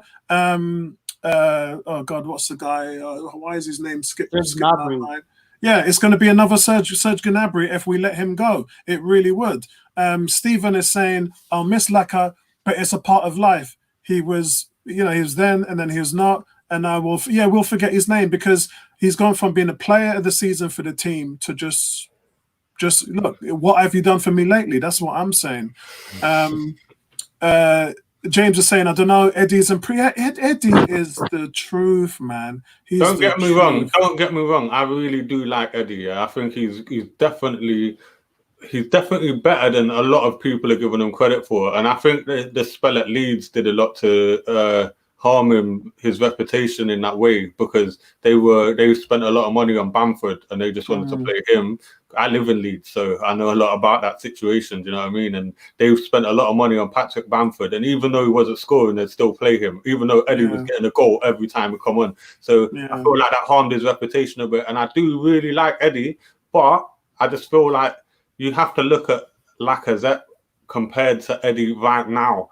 Like I'm saying, Eddie's definitely got high ceiling in terms because they're pretty close. Lacazzette's a bit better though. He's just a bit more polished right now. That's all I'd say. That's all I'd say it is. And he's a bit more intelligent when he plays football because Eddie's a kid, innit? He's learning. He'll learn them skills later on. But right now, Lacazzette's got them and he doesn't. Do you see what I mean? He just needs to learn them. Boom, James, you just hit the nail on the head right there. That is what I'm talking about, bro. And if we go around and bring in players like Zaha or bring in different type or Timo Werner or whatever, then these guys that you've got right here, yeah, they're gone. Yeah. They're not going to get the ability to shine. Nitesh, I'm on the last subject. Wednesday night shows are only for an hour, and we're at an hour and 9 minutes. So we're getting ready to close off soon. This is the last topic. Guys, do we keep Laka? Dan, have you finished with your point? Yeah, I'm finished. Go on. Yeah, African Zuna, you got the conch. And listen, somebody left a message. In the comment section on the last YouTube video, they said you got the conch, and they obviously know where I've got that from. Guys who are book readers, there's a film called Lord of the Flies, and for all of you old timers who know and you know your books and everything, you should know where that comes from. So figure it out, and then we'll talk about it on Sunday night. But listen, big shout out to you. I think it was cool. Cool K, you got that one. You got the conch, and we can talk about it on Sunday. African Guna, go on. Awesome. Yeah, no, so in regards to what Idhan had said and Kez said as well, I mean, I think obviously I don't think that Eddie is at Lacazette's level at the moment. There's actually a couple of things I want to address. There's a lot going on in my mind about this topic. The first one is that I think Lacazette has changed as a player over the last few years since his Lyon days when he's come to Arsenal. He's become more physical. He holds up the ball much more. He doesn't go in behind or beats players as much as he used to when I think he was younger. So he's kind of changed his style of play. And I think that's because he didn't have the wingers that he really needed. And when he does, we haven't seen Lacazette, Aubameyang, and Pepe really play all at their prime together. Imagine how deadly that would be. That's the first thing for me. The second thing is in regards to Eddie Nketiah, Apollo. I mean, I agree with you. I'm quite reserved on my judgment of him. I know he's young. I know he still has quite a lot of polishing and learning to do. The thing is, for me, I think that Nketiah, his finishing for me, like Reece Nelson, he's just not there yet. When he's one-on-one, he gets really nervous and he scuffs it. I mean, he either skies it or he shoots it right at the keeper. So really? I need him. Yeah, that's my opinion. And you know what? Okay. I respect that. Yeah, you said that he hasn't had a lot of chances. Over the last 3 seasons, he has had a couple of games. He's had a fair share of his games, but he's had quite a few games where he's gone missing. I mean, he does the running, he has the speed, but I mean, when it comes down to it, he just doesn't have that oomph for me, the killer instinct for me. Yes, sometimes he scores a one-off goal. His scoring record is outstanding. Yeah, I haven't seen it yet. I still want a little bit more from him. I think Lacazette provides much more to the team than Nketiah. Nketiah, for me, what he has over Lacazette is the running, because he's younger, he's dynamic. He's like Martinelli, right? I mean, he's just gonna keep running and running and running. Sometimes, as a young player with lots of energy, you're just gonna chase the ball, and sometimes it's actually. It might look impressive that you're chasing the ball, but it's actually not really helping the team because, in terms of pressing and stuff, you kind of ruin the momentum if you're always pressing and the team is not pressing behind you, right? So that's something to think about as well. I think that's Lacazette's biggest weakness is I've seen Eddie press way harder than Lacazette, and it may be a thing where Lacazette never really ever came back from that injury because his form since then just dipped down.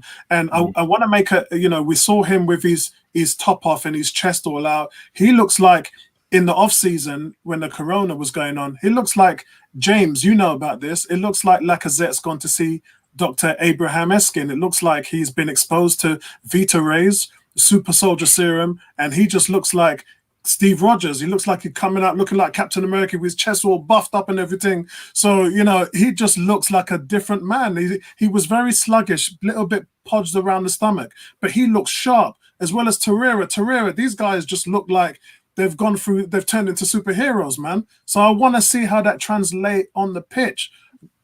Cool. So in terms of selling him, I mean, like everyone has said, if we get, we paid 40 million for Lacazette.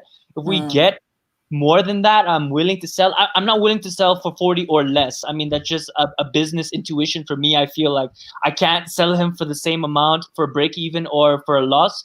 It has to be for more. Secondly, we were talking about Thomas Partey and raising funds. I did read on Twitter that we actually have the funds without any sales to get Partey. So I don't know if that plays into our decision of whether or not, obviously we should sell him. If we get a good price, I'm down to sell him.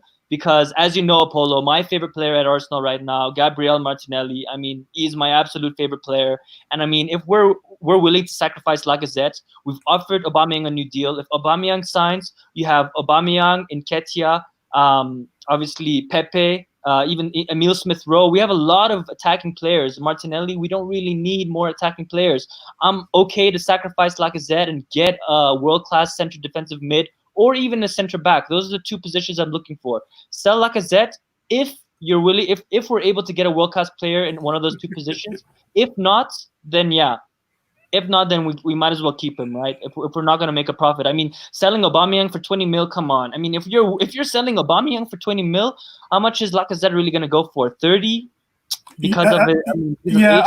I think we don't know the valuation of the market right now because the market is distorted by the coronavirus. We really don't know. I mean, we could be going back 5 years. We could be going back 10 years where strikers used to go for 20, 30 million. We don't know at the moment. And we're going to find out, but we need to find out what the structure of the summer transfer is going to be moving into the summer. That is something that nobody, I think, is aware of right now.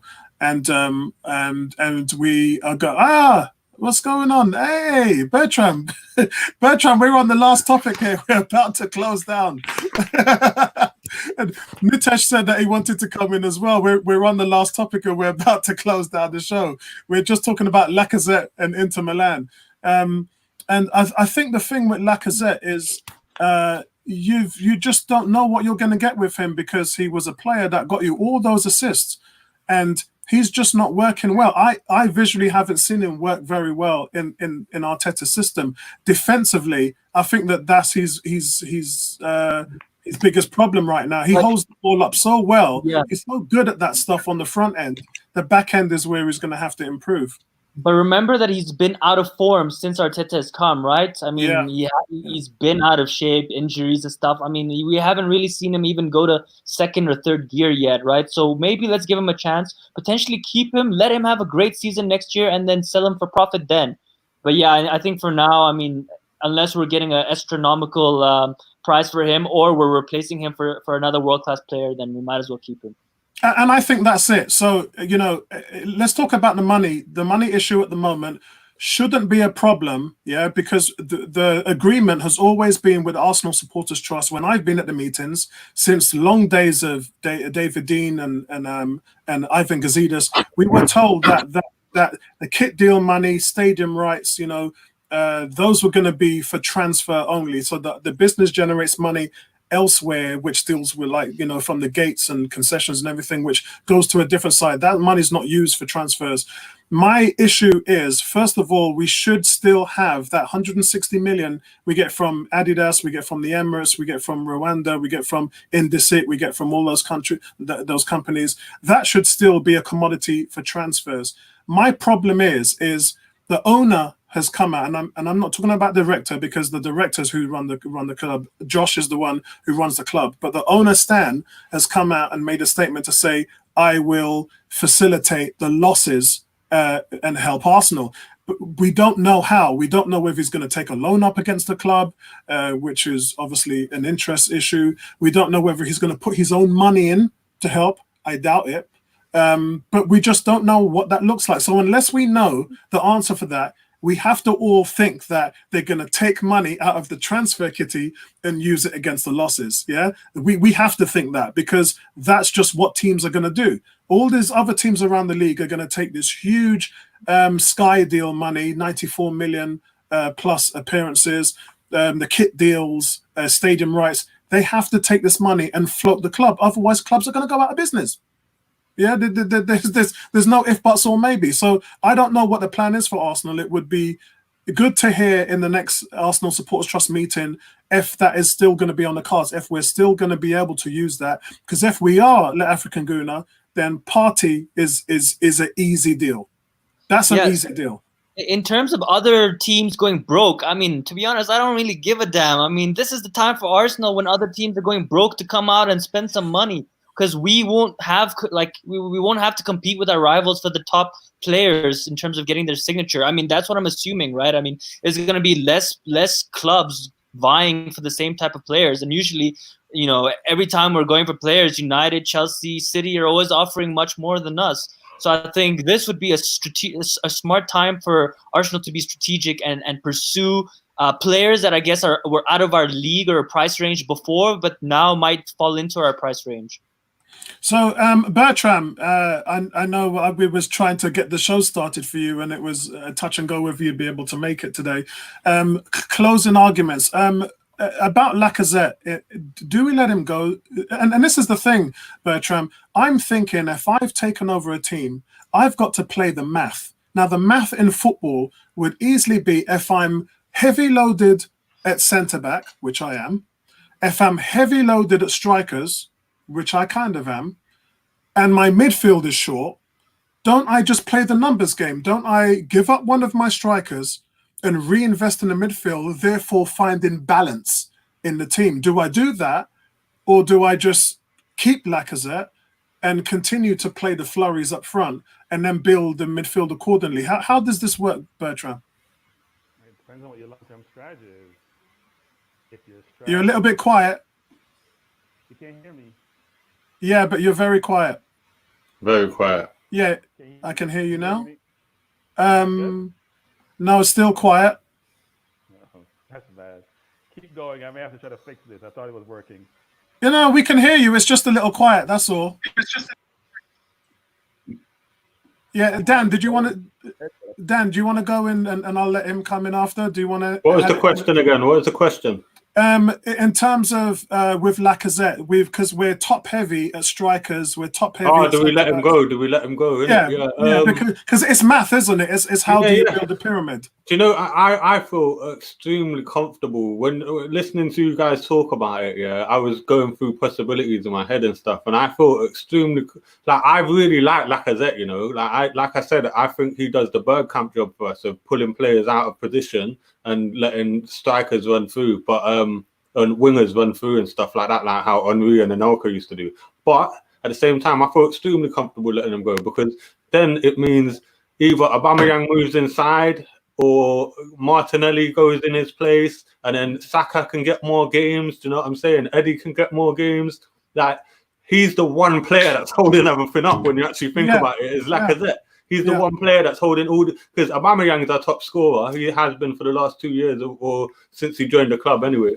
And so Laka is the one holding everything up. So I'd be comfortable letting him go, because it then gives our other guys a chance to shine. Do you know what I'm saying? And also, I'm not confident that we have just got the money sitting there for Partey. I don't think we have, bruv.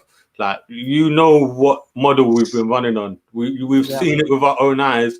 We can't start getting deluded and say, oh, we've actually got... Remember the amount of times they say we've got 150 million in the kitty, and then we're scrambling, buying players with broken backs and all that. I do get that, but you have to remember, when I go to the meetings, the maths have pretty much ended up. The last 4 or 5 years, we've spent exactly how much money they told us that. But ain't this the first AGM since Stan has had full control?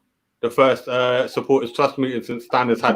The last one was in January, February this year, so we have had a meeting. We have had a meeting. I just get a feeling that they're going to get more and more shady. I can't say this is speculation territory now. But that's okay. But I have to let you know that they've been very honest in the last 5 years, and the supporters trust are very happy with the way that the finance is working in the club. They are, because they've been honest, they've been transparent, which is something they never did before. It was always, we had no clue. Remember when we used to sell all those players, and it was like, but we made money from Walcott, we made money from all these players. Where's the money? Nobody. And then Chips Keswick would open his big mouth and tell us how much surplus cash we had in the bank, which is absolutely no good, because financial fair play tells you've got to have money coming in to spend it. So we do have 250 million surplus, which is every good business should have surplus reserves. Yeah, it doesn't mean you've got to run out and go and spend it, because then you're going to destroy your business as a whole. You know, if you spent all that money and just blasted it out, two things would happen.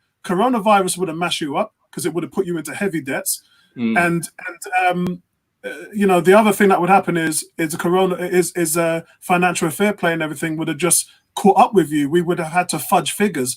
We would have had to do what Man City did and create these invisible companies to say, oh, they're paying us 200 million sponsorship, so we can spend our 200 million now. Yeah. If you cheat the system, you're going to get caught. Yeah. And it's happened to PSG got caught, and it's happened to various clubs. Arsenal have never been that kind of team.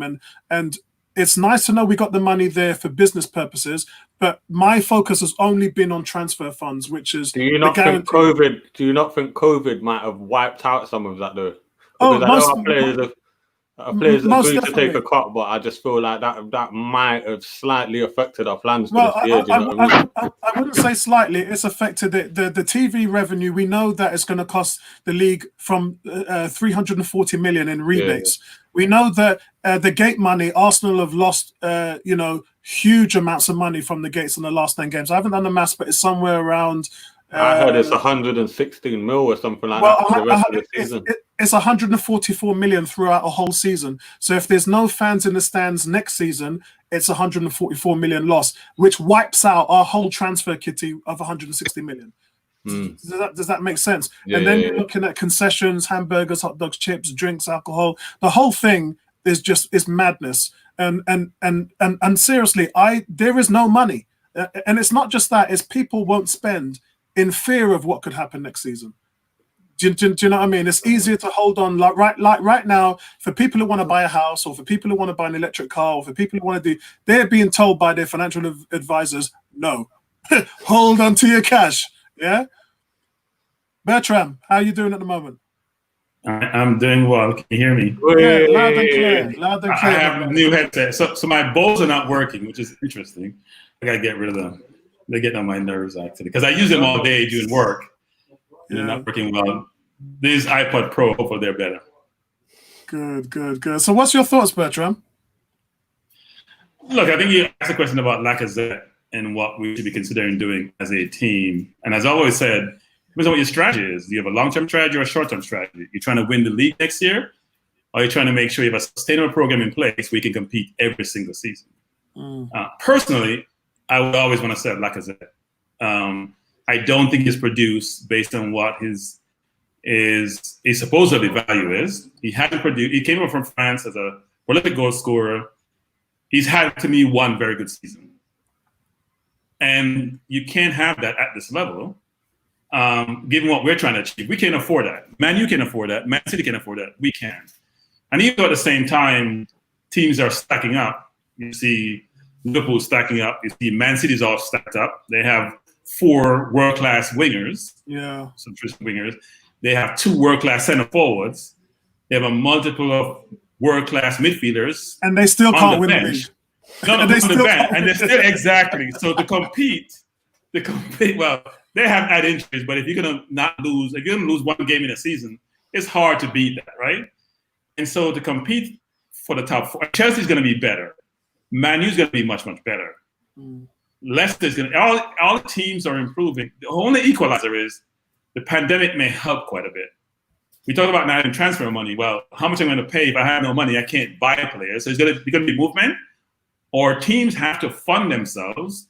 And if you're in the French league, you have to sell because your league conclude early. Yeah. You're probably underwater in some cases. You have to sell. Yeah. We should be thinking about how we benefit from that, right? I mean, we think about expanding our scouting network. It costs money to expand. It costs money to do a lot of things. What can you do thoughtfully, effectively, efficiently to make sure you get good players in, you nurture them, you grow them, you don't overcompensate them? We still think that the barometer for compensation is 100K is a starting point. Versus a lot of teams don't pay 100K. We started, almost every player on our team, apart from the Willets of the world, is starting at 100K. That cannot be a barometer for success. You have to be prudent in your finances and then allow you to make decisions in difficult times, because as you're talking about earlier, cash is now king. You have, even though you're not having any return on your cash is king in terms of having the resources to go out and make purchases, whether it's personal purchases or if you're in football, to go and buy players. You need to have the cash in the bank. Well, people may think about the market is doing great. The market is based on euphoria and momentum The economics in today's environment doesn't support the valuations in the marketplace. I'm telling you. And that's the So reason. when we look all, And that's the reason why. And that's the reason why players' evaluations this summer is going to be key into finding out what people can do, because you can bet your bottom dollar, regardless what happens with lack of shirt money, lack of sponsorship, and everything like that.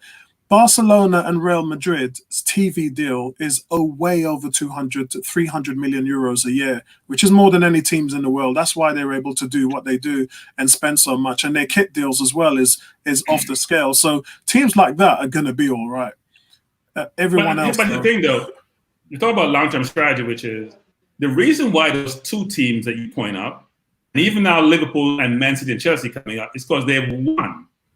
They're perennial winners. And when you win, you get affiliations, you get following, which translate into shirt sales, which translate into prominence, which translates into dollars or pounds for that matter. So Barcelona and Real Madrid are serial winners. Of course, people want to win, and they play attractive football. Not only winners, but they put a product on the field, which a product people want to watch. Chelsea has been doing that over the last years, from arena now to current day. Liverpool has been doing that exemplar in the last few years. Man City has been doing that. Look at the teams that are on top of the chart. We're now ranked what, value-wise? Number 10? We're 8. We're 8 at the moment. We're 8? Yeah. So we're after, and the question is, why are we 8 given our history? Right? There should be the 1 in Germany, the 2 in Spain, and a couple in the UK. That should be it. So we should be in the top 6, and we're not. Yeah. And our value keeps falling because we keep falling further and further away from the top in the UK. That's right. Yeah, that's right. I mean, right now, the Forbes is the only one to really keep an eye on everything. Apollo, I just had a quick question for Bertram in regards to Lacazette, if I may. Do you think, Bertram, that it's fair that we're saying that Lacazette hasn't been a success when he really hasn't had the midfield or, I guess, the support around him to, I guess, excel? I mean, we've seen over the last 2 seasons that he comes very deep to get the ball because no one can bring it to him. So he's kind of like doing 2 jobs at the same time. He's being an attacking mid and a striker. And I agree with you. He hasn't produced kind of to the levels that we would expect. But I also think that we're quite harsh on him considering Ozil. He's been player of the year for the team. He's voted player of the season for the team. So here's the analogy. When you got to be careful when you make this statement. You think about this. Aubameyang has the same midfield supporting him. Aubameyang is playing out of position. Aubameyang is scoring goals at a ridiculous rate. So the analogy is 2 world-class center forward cost about the same. One is continuing to score goals from the day he landed. He's been hitting the back of the net. The other one has been injury-prone. He's slow. He does hold the ball up well. He's committed more fouls than probably almost everyone in the PL, even though he doesn't start every game. He's a little bit quicker than Giroud, but not much quicker. And now you understand why Giroud plays for France and he doesn't. Giroud have people running off him, and Giroud is the best holder player in football, period. Nobody holds the ball up better and make wall passes like Giroud does. That's why he plays for France. Lacazette turns the ball over sometimes too much, trying to pass the ball back. He doesn't have any speed. He can't get by you. He's a good football player, don't get me wrong, but we can do better. Agreed. I was just wondering. But also you do have to remember that there are different types of players, right? Although Aubameyang is being played out of position, I mean, Aubameyang is another level. He's world-class. I think Lacazette is just an above-average player. I don't consider Lacazette world-class. But yeah, I just think that sometimes we're a bit harsh on Lacazette, and he hasn't had as much assists as he would like. I mean, you guys have to remember, 2 weeks ago, I made a point that when we were talking about what's our starting 11 for the Man City game, I made a point that if Lacazette does go, Aubameyang goes right back into the anchor position, right to the point. And then you put Tierney at left back, you put Saka or Martinelli on the left wing, and then you start to work that overlap. And we know what Saka and Aubameyang's overlaps like on the left. It's perfect. The 2 of them work really well in tandem. So I don't really think that there's a problem. I really don't, because Aubameyang's not great on the left. As Nitesh has pointed out, is 1 assist all season. He's got least assists out of all the top 10 strikers in the Premiership. But Apollo, he can't pass. How are you going to have assists if he can't pass? He can't pass. He can't pass the ball, so he can't get I totally agree. So listen, guys, that's it for tonight. That's it for our show. Appreciate you guys for joining us. And as I said again, midweek shows are only supposed to be an hour, but facilitating, we got a bit passionate with Lacazette, and I don't mind running over when we get a bit passionate. And obviously, I know that Bertram has finished work late, so he just wanted to come on and get his 2 cents in there. Yeah, man. And listen, thank you very much for Danny. First time on 101 on Arsenal Weekly, so I hope we see you again, bro. No problem. Where can we find you? Just go search, find me on YouTube, really, Idhan YT, or Facebook at Danny Bones. Excellent. African Gooner? Yeah, you can find me on Twitter at African Gooner, and I also have a YouTube channel which has been quite inactive, but I think I'm going to start becoming more active again once we start playing some matches. Excellent, excellent. And Bertrand, where can we find you? Arsenal 101. Excellent. Fantastic, guys. And remember, guys, my new channel is up, which is called Apollo Dean Campbell on YouTube. It's all un-Arsenal related. So if you're into your Marvel, DC, if you're into TV and movies, if you love electric cars, if you talk about anything about life, which actually, while the others might go, I might talk to Bertrand because we've got some amazing news today about the George Floyd case. So some of you will be sort of tuning out now, but I'd like to talk to Bertram and get his thoughts on what's been going on there. But yeah, if you want to subscribe to that channel, please do. Beg you do. And that's it from us, guys. But if you guys want to go, then I'll see you on Sunday or next Wednesday, and that'll be great. Bertram, want to talk about the George Floyd case, which the Minnesota attorney has now sort of put through that the rest of the 3 policemen have been charged now. And Amy Klobuchar, who's trying to wiggle her way into vice president under Biden, has said that it's been upgraded from 3rd degree, which is manslaughter, to 2nd degree murder. So have we won? No, look, this is a symptom, and this is not the journey. The journey, we're now on a journey, right? Because it reminds me of the reconciliation you had in South Africa way back when. The US has never had theirs, right? South Africa, they're still in struggle in South Africa in terms of how they figure out the race issue. At least they have a sort of sense of reconciliation, and people are given immunity for testifying and all that. We seem to have some kind of reconciliation here, where people now are realizing that this is not unique to people's personal lives anymore. It's societal. And now you see companies who are very conservative, who are very focused on making sure they don't offend any prospective customer, are getting involved and are very explicit in their communication. I got something from Best Buy this morning, talking about what they're doing, because I'm a customer of Best Buy, like a lot of people in the US. You see companies being very forward in how they're engaging, how they're communicating, and also what they are doing to effect change. Because the thing that's trending here is about being complicit, which is you're saying, well, I'm not racist, I don't see race, but you know it's around you and you're doing nothing proactively. And so the cry now is to get people involved, get people engaged. And you can see from the marches and the protesters, it's a very diverse group. Yeah. And that diverse group, and a diverse group of a lot of young people who actually, some of them sort of are agnostic when it comes to race, don't focus on race. Yeah, I mean, they're the same with the LGBT community. That's the reason why all of that movement came forward, because the young people are almost liberated by all of these changes, and all of these votes have come in to make those things, being able to happen because of the amount of protests and the way that they've pushed it. It's now acceptable among society to have that marriage and to have everything legal because of what they fought for. This is something that I was speaking to my aunt yesterday, and she was talking about what they were fighting for and how they were fighting and through the 60s and 70s. And I said to her, but we've got something that the baby boomer generation never had, and they never had white men standing next to them. They never had white women, they never had white people standing next to them when they were fighting for equality. that's the biggest change right now. We have those people standing right next to us. That's why this has happened. And my next question to you is now, where do we go from here?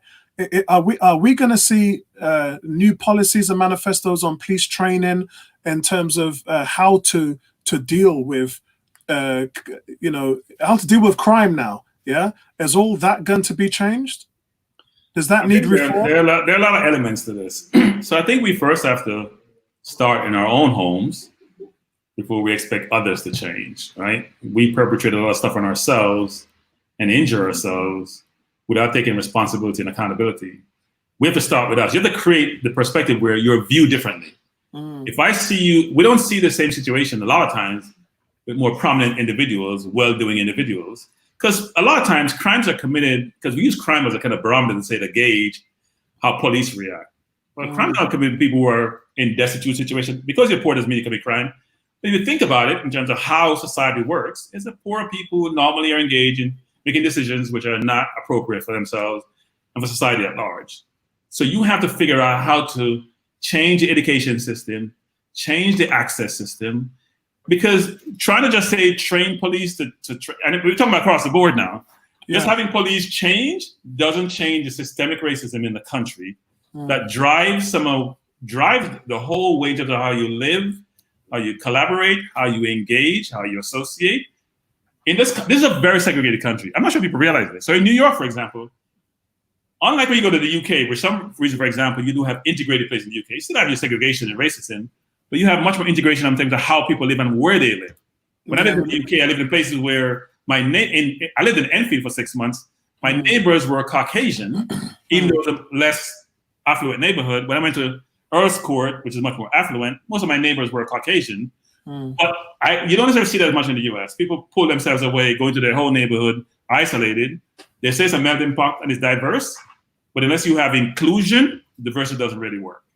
Yeah. And so, yes, police need to be trained, but you got to start in the household. You got to educate and inform people that you're a human being and just operate as a human being. Forget about race. Operate as a human being and what is it supposed to be innate to us in terms of how we live, how we work, how we treat people, how we engage others. Forget about the race component. If you do that, then the color of someone's skin shouldn't make a difference. I was saying to someone today, which is in this country, Indians, for example, have the same dark complexion, sometimes darker complexion. Their hair tint may be a little bit different, and yet they may be treated differently. Because a perception over generations have been made of individuals who are like us. And we got to figure out a way to change that narrative. We have to change ourselves, but the people around us, the majority who have more influence, who can affect our lives more, will also have to change materially. So I don't just think training police is going to change it, because I think that's just a symptom you're trying to fix and not the real root cause, actually. I think it goes deeper than that. Did you see my video yesterday about reparations? No, I didn't see it, but I have had my own perspective on reparations. So watch my video and then give me your feedback in the comment section below so that we can talk about it, because for me that's the next step forward. Once this is over and done and the case is sorted and they get sentenced, we need somebody in the White House who's going to be pushing this thing forward. And the 3 ideas that I had, I think are absolutely fantastic.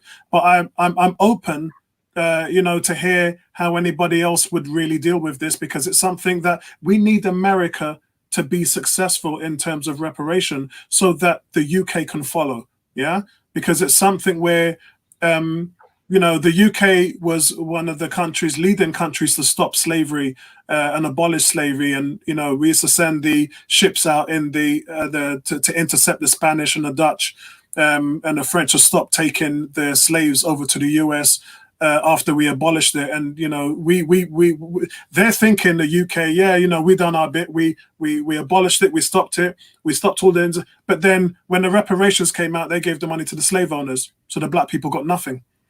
So, I think that they need to come back to the table. Look at, we're still struggling with the Windrush 2 years after, and people in Windrush are still struggling for British citizenship. So the UK have got a long way to go. London is the most multicultural city in the world. And, they're talking about now the English are in the minority.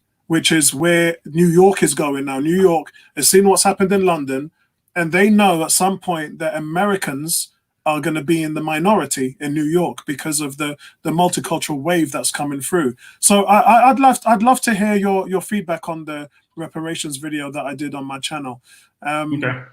But that's it. I mean, we're going to get together Sunday so we can pick up the events. Hopefully, we know they've been arrested. Hopefully, they'll be charged now and at second-degree murder. So we know exactly what's going to be on the table for them. They're looking at life. I'll have to go through the Minneapolis laws and structure because I'm not as familiar with them. So much work to do in America, and I do it every day. My American research. And I'm a little bit short in Minneapolis, so I want to see what's going on there. I know Amy Klobuchar has taken some stick as far as a lack of prosecution. There was even talk of her coming up to some police brutality cases where she never prosecuted. So that's not going to win her any clout at all. So we'll have to see how that plays out. I think people sometimes are quick to critique. Today I watched a video of the first time with a critiquing eye. And actually, it was shocking. If you look at it in detail, just sit there, look at every aspect of what transpired, look at the crowd, or look at the crowd, but the people who were filming their engagement with police. You sit there thinking, where is humanity gone? And people actually like this in life. Look, when you're a politician like Amy, you're going to do what's best for your career. People don't realize how career-driven these people are and how egotistical they are, and it drives how they make decisions. So if a constituent is of a certain affiliation and she wants to become senator and be voted in, she's going to do what she thinks that they want us to do. Now, it comes back to bite you eventually because you know what? Now you have aspiration for higher office. These things transpire and someone's basically going to say, look, why would I want to put you in a seat where your history have shown that you're not necessarily supportive of those who are downtrodden and down has been negatively effective over a long period of time. Those have been killed, brutalized, battered, just because of the color of their skin. And now you want to be in a seat, and now you have this light that's been turned on that basically says you are for all people. No, you're not. It's amazing to unmask all these people who have a certain perspective, and then it's a different environment we're living in now, when this situation has actually touched people really. People don't understand how deep it has. It's really touched people deeply. And the repercussions of it, not on my last video, but the video before when I was talking about what happened to all of the issues that we had over the last month. The biggest thing is the impact of this means to every policeman that's out there now, you can walk up to a policeman and say, your job is to protect and serve, protect me and serve my community. That's your job. My taxes pays for you to do that. And if anything goes wrong, you will be charged. You will be sentenced. That is a conversation that no American would have ever been able to have with a law enforcement officer. Now, you can have that conversation. So how does the mindset of a law enforcement officer change? Because now he knows that if he goes too far, and every week we see videos of them beating up black youths and all this stuff, if they go too far, they can now be sentenced. They can now be charged. That is the difference. That's the change that we've been waiting for here. That this is something that is going to change. This is new right now. The line has been drawn. And moving forward, police are going to have to understand that there's a cost to their actions now, whereas previously before there wasn't. This is everything Colin Kaepernick fought for. Everything that he fought for. The reason why... I'm not sure I'm as optimistic as you are, because we have seen Rodney King, we have seen Abdul, we have seen... There's hundreds and thousands of cases. But none of them. The only difference is we do have the equalizer, or similar equalizer, in the camera. The camera is a very powerful tool. The camera depicts an image which you can just. It's not a narrative. It's not something written where you have to read and decipher what the writer and the writer can put a spin on it. The camera tells you to pick the story very succinctly, very clearly, especially if it's a good camera. And frankly, these cameras, more recently, given what happened in Georgia, what happened in Minnesota, are telling you that the perpetrator is the majority in a lot of these instances, and the perpetrator has indifference to human life. And so I keep telling people, look up the word in the dictionary. It talks about a savage. It's a disregard for human life. It's brutal. It's cruel. And when you call these people who are exhibiting these traits and are carrying out these acts, label them accordingly. Don't because you're in the media, you control the media, you're going to put your own label on things and try to use euphemism to mitigate some of these things. No, call it what it is. Call it what it is. And shock people based on how we're all shocked. Because I can't believe that anyone, no matter what your persuasion is, would treat someone like that. And here's the thing, Apollo. The indifference, he was on the person's neck for, say, 6 minutes, no breathing. The crowd is telling him that. He didn't really even look down. He didn't really care. Yeah, His partner, the guy was in front trying to provide a shield for him. The brother-in-law. He didn't look around and engage and say, what's happening here, right? Yeah. And the disdain on his face is almost as if he's in church and he's just relaxing. Doesn't give a care in the world. They don't care, yep. The indifference is really inhumane and hard to digest, I'm telling you. But the thing that annoyed me out of this, the real victory, is that I said the first video I did, which was a week ago, the first video I said is, isn't it funny when somebody, and this is the Ahmaud Arbery thing that we're talking about now, when that happened, what normally happens, I know they were retired police, but the police normally say, all right, don't worry, we'll take care of this. Take 2 weeks off and we'll deal with the situation. They normally try to protect their own. Yeah. This time, the police officer was like, nah, you're sacked. And then we were all saying from that point, we know that you've done wrong because if you didn't, they wouldn't have sacked you. The police chief then in New York, when I saw the scenes yesterday of the police chief coming over and hugging a Native American, it nearly brought tears to my eyes.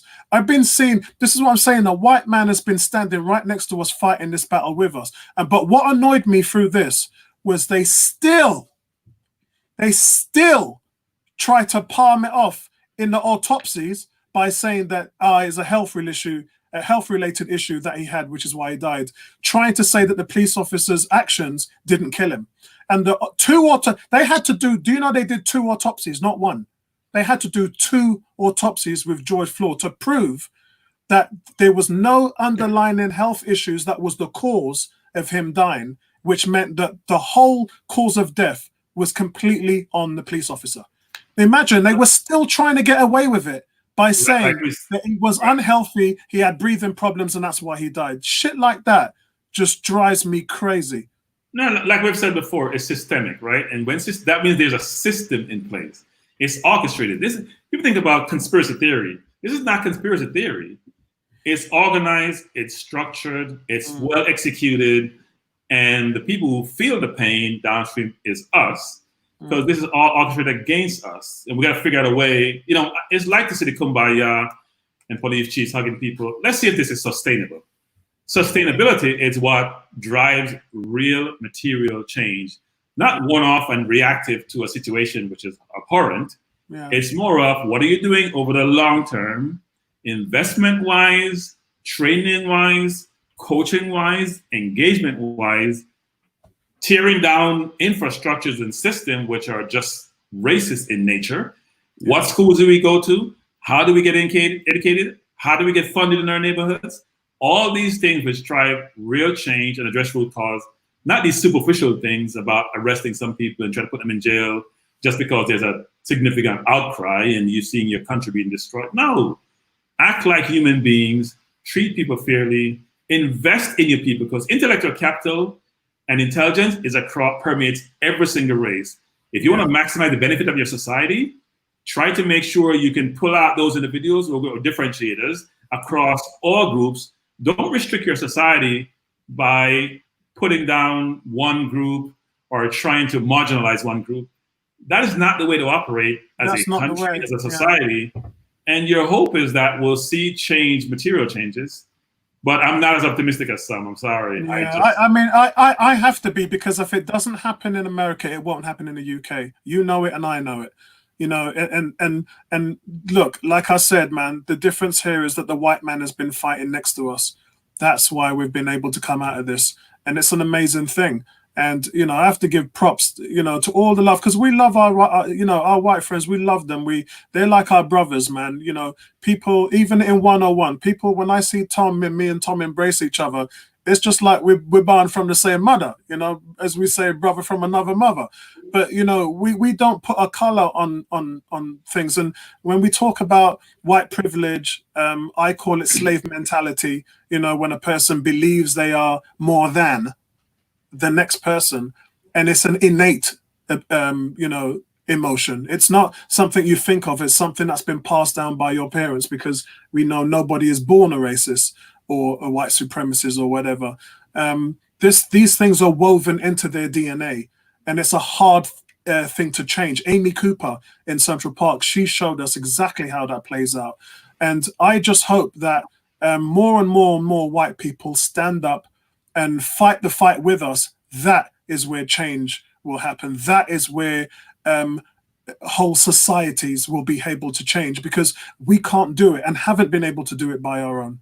Yeah, Kez, what's Kez it's going to saying? be done through the political arena, through Don't give the individual white man too citizens. much credit.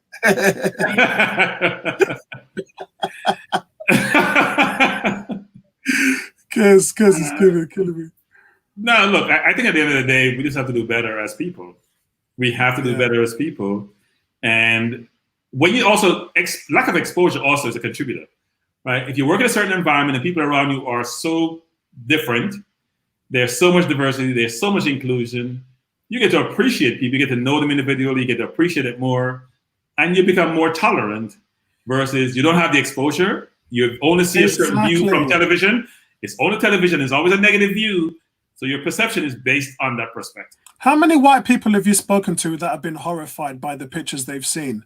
And then when you tell them, oh, this is something that's been going on every week.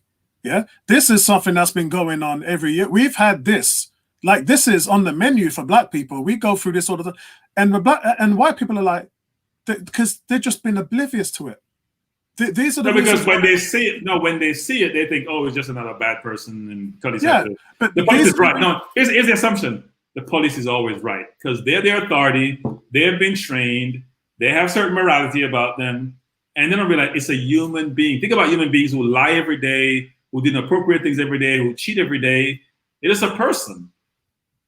So I'm not sure why people have that different perspective. These are the reasons why and again, I've been telling people to check out the two best films of last year, Parasite and Joker from DC Comics, because those are two films that were able to show you the disparity between how the rich and the poor think, how they live, how they act, how they perceive life, how they perceive society, how they act and how they don't act. And by those actions, what kind of people do they create? And we just the message for society on that plane is just not told enough. We are blind to things, especially when I talk about rich people. You got your big house, you got your nice car, you got your big fat bank account, always food on your table. Once you can go out and do a few appearances and say, yeah, I'll do this for charity or whatever. But once you're behind your closed door, you ain't thinking about nobody else. You ain't thinking about no one else. And I'm not generalizing. I'm saying that there are people who are helping their communities, but there's not enough. There's not enough people who does what Jason Roberts did, or our ex-Arsenal player,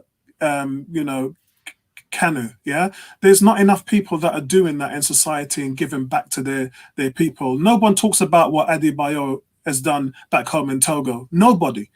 But there needs to be more people giving back to the communities, and there needs to be more effort from the rich and the wealth passing down.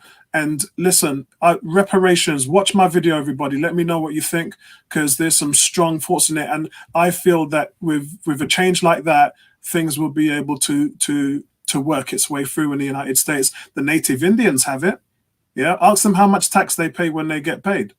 Yeah, it's just one of those things that should happen because it needs to happen. It is owed to the black society, and they've got some things to sort out. Not everybody is the descendants of slaves. We know that.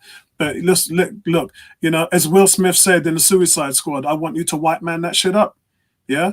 because if Well, it was, I think the first thing should be just give us the White House because we built it. I mean, and for free. So we should just give. hey, listen, give us that house. It's very expensive. Hey, listen, we're like that with the Queen's crown. You know, where did those jewels come from? They come from Africa, so it's just like it would be nice. Anyway, listen, that's it for tonight, guys. You know, I know it's only supposed to be an hour show, but you know what can I say when we have topics and we're emotional? We're only human, and we're like you guys. We are emotional about these things, and we love to talk. And Dan is saying white people in general do not care about the black experience. Yeah, and that's what Bertram has said. And this is what white privilege is: privilege of being able to ignore the oppression of black people. 100%, bro, 100%. So, guys, that's it. We're gonna see you on Sunday. Sunday, we're gonna run through our entire remaining 9 matches in the Premier League, and everybody, including you guys in the chat room, are going to give us your win, draw, loss ratio and see if this team does have the ability to make it into the top 5 for a Champions League spot. That's all from me, guys. That's all from Bertram. Thank you very much, Ella African Guna. Thanks, Dan. Your first appearance on the show. Hopefully it won't be your last, and we'll be able to see you again next Wednesday. And that's it, guys. Peace. I'm out. Right back at you. And hashtag stay home. Hashtag with me. Nice one, guys. All right. Good to see you.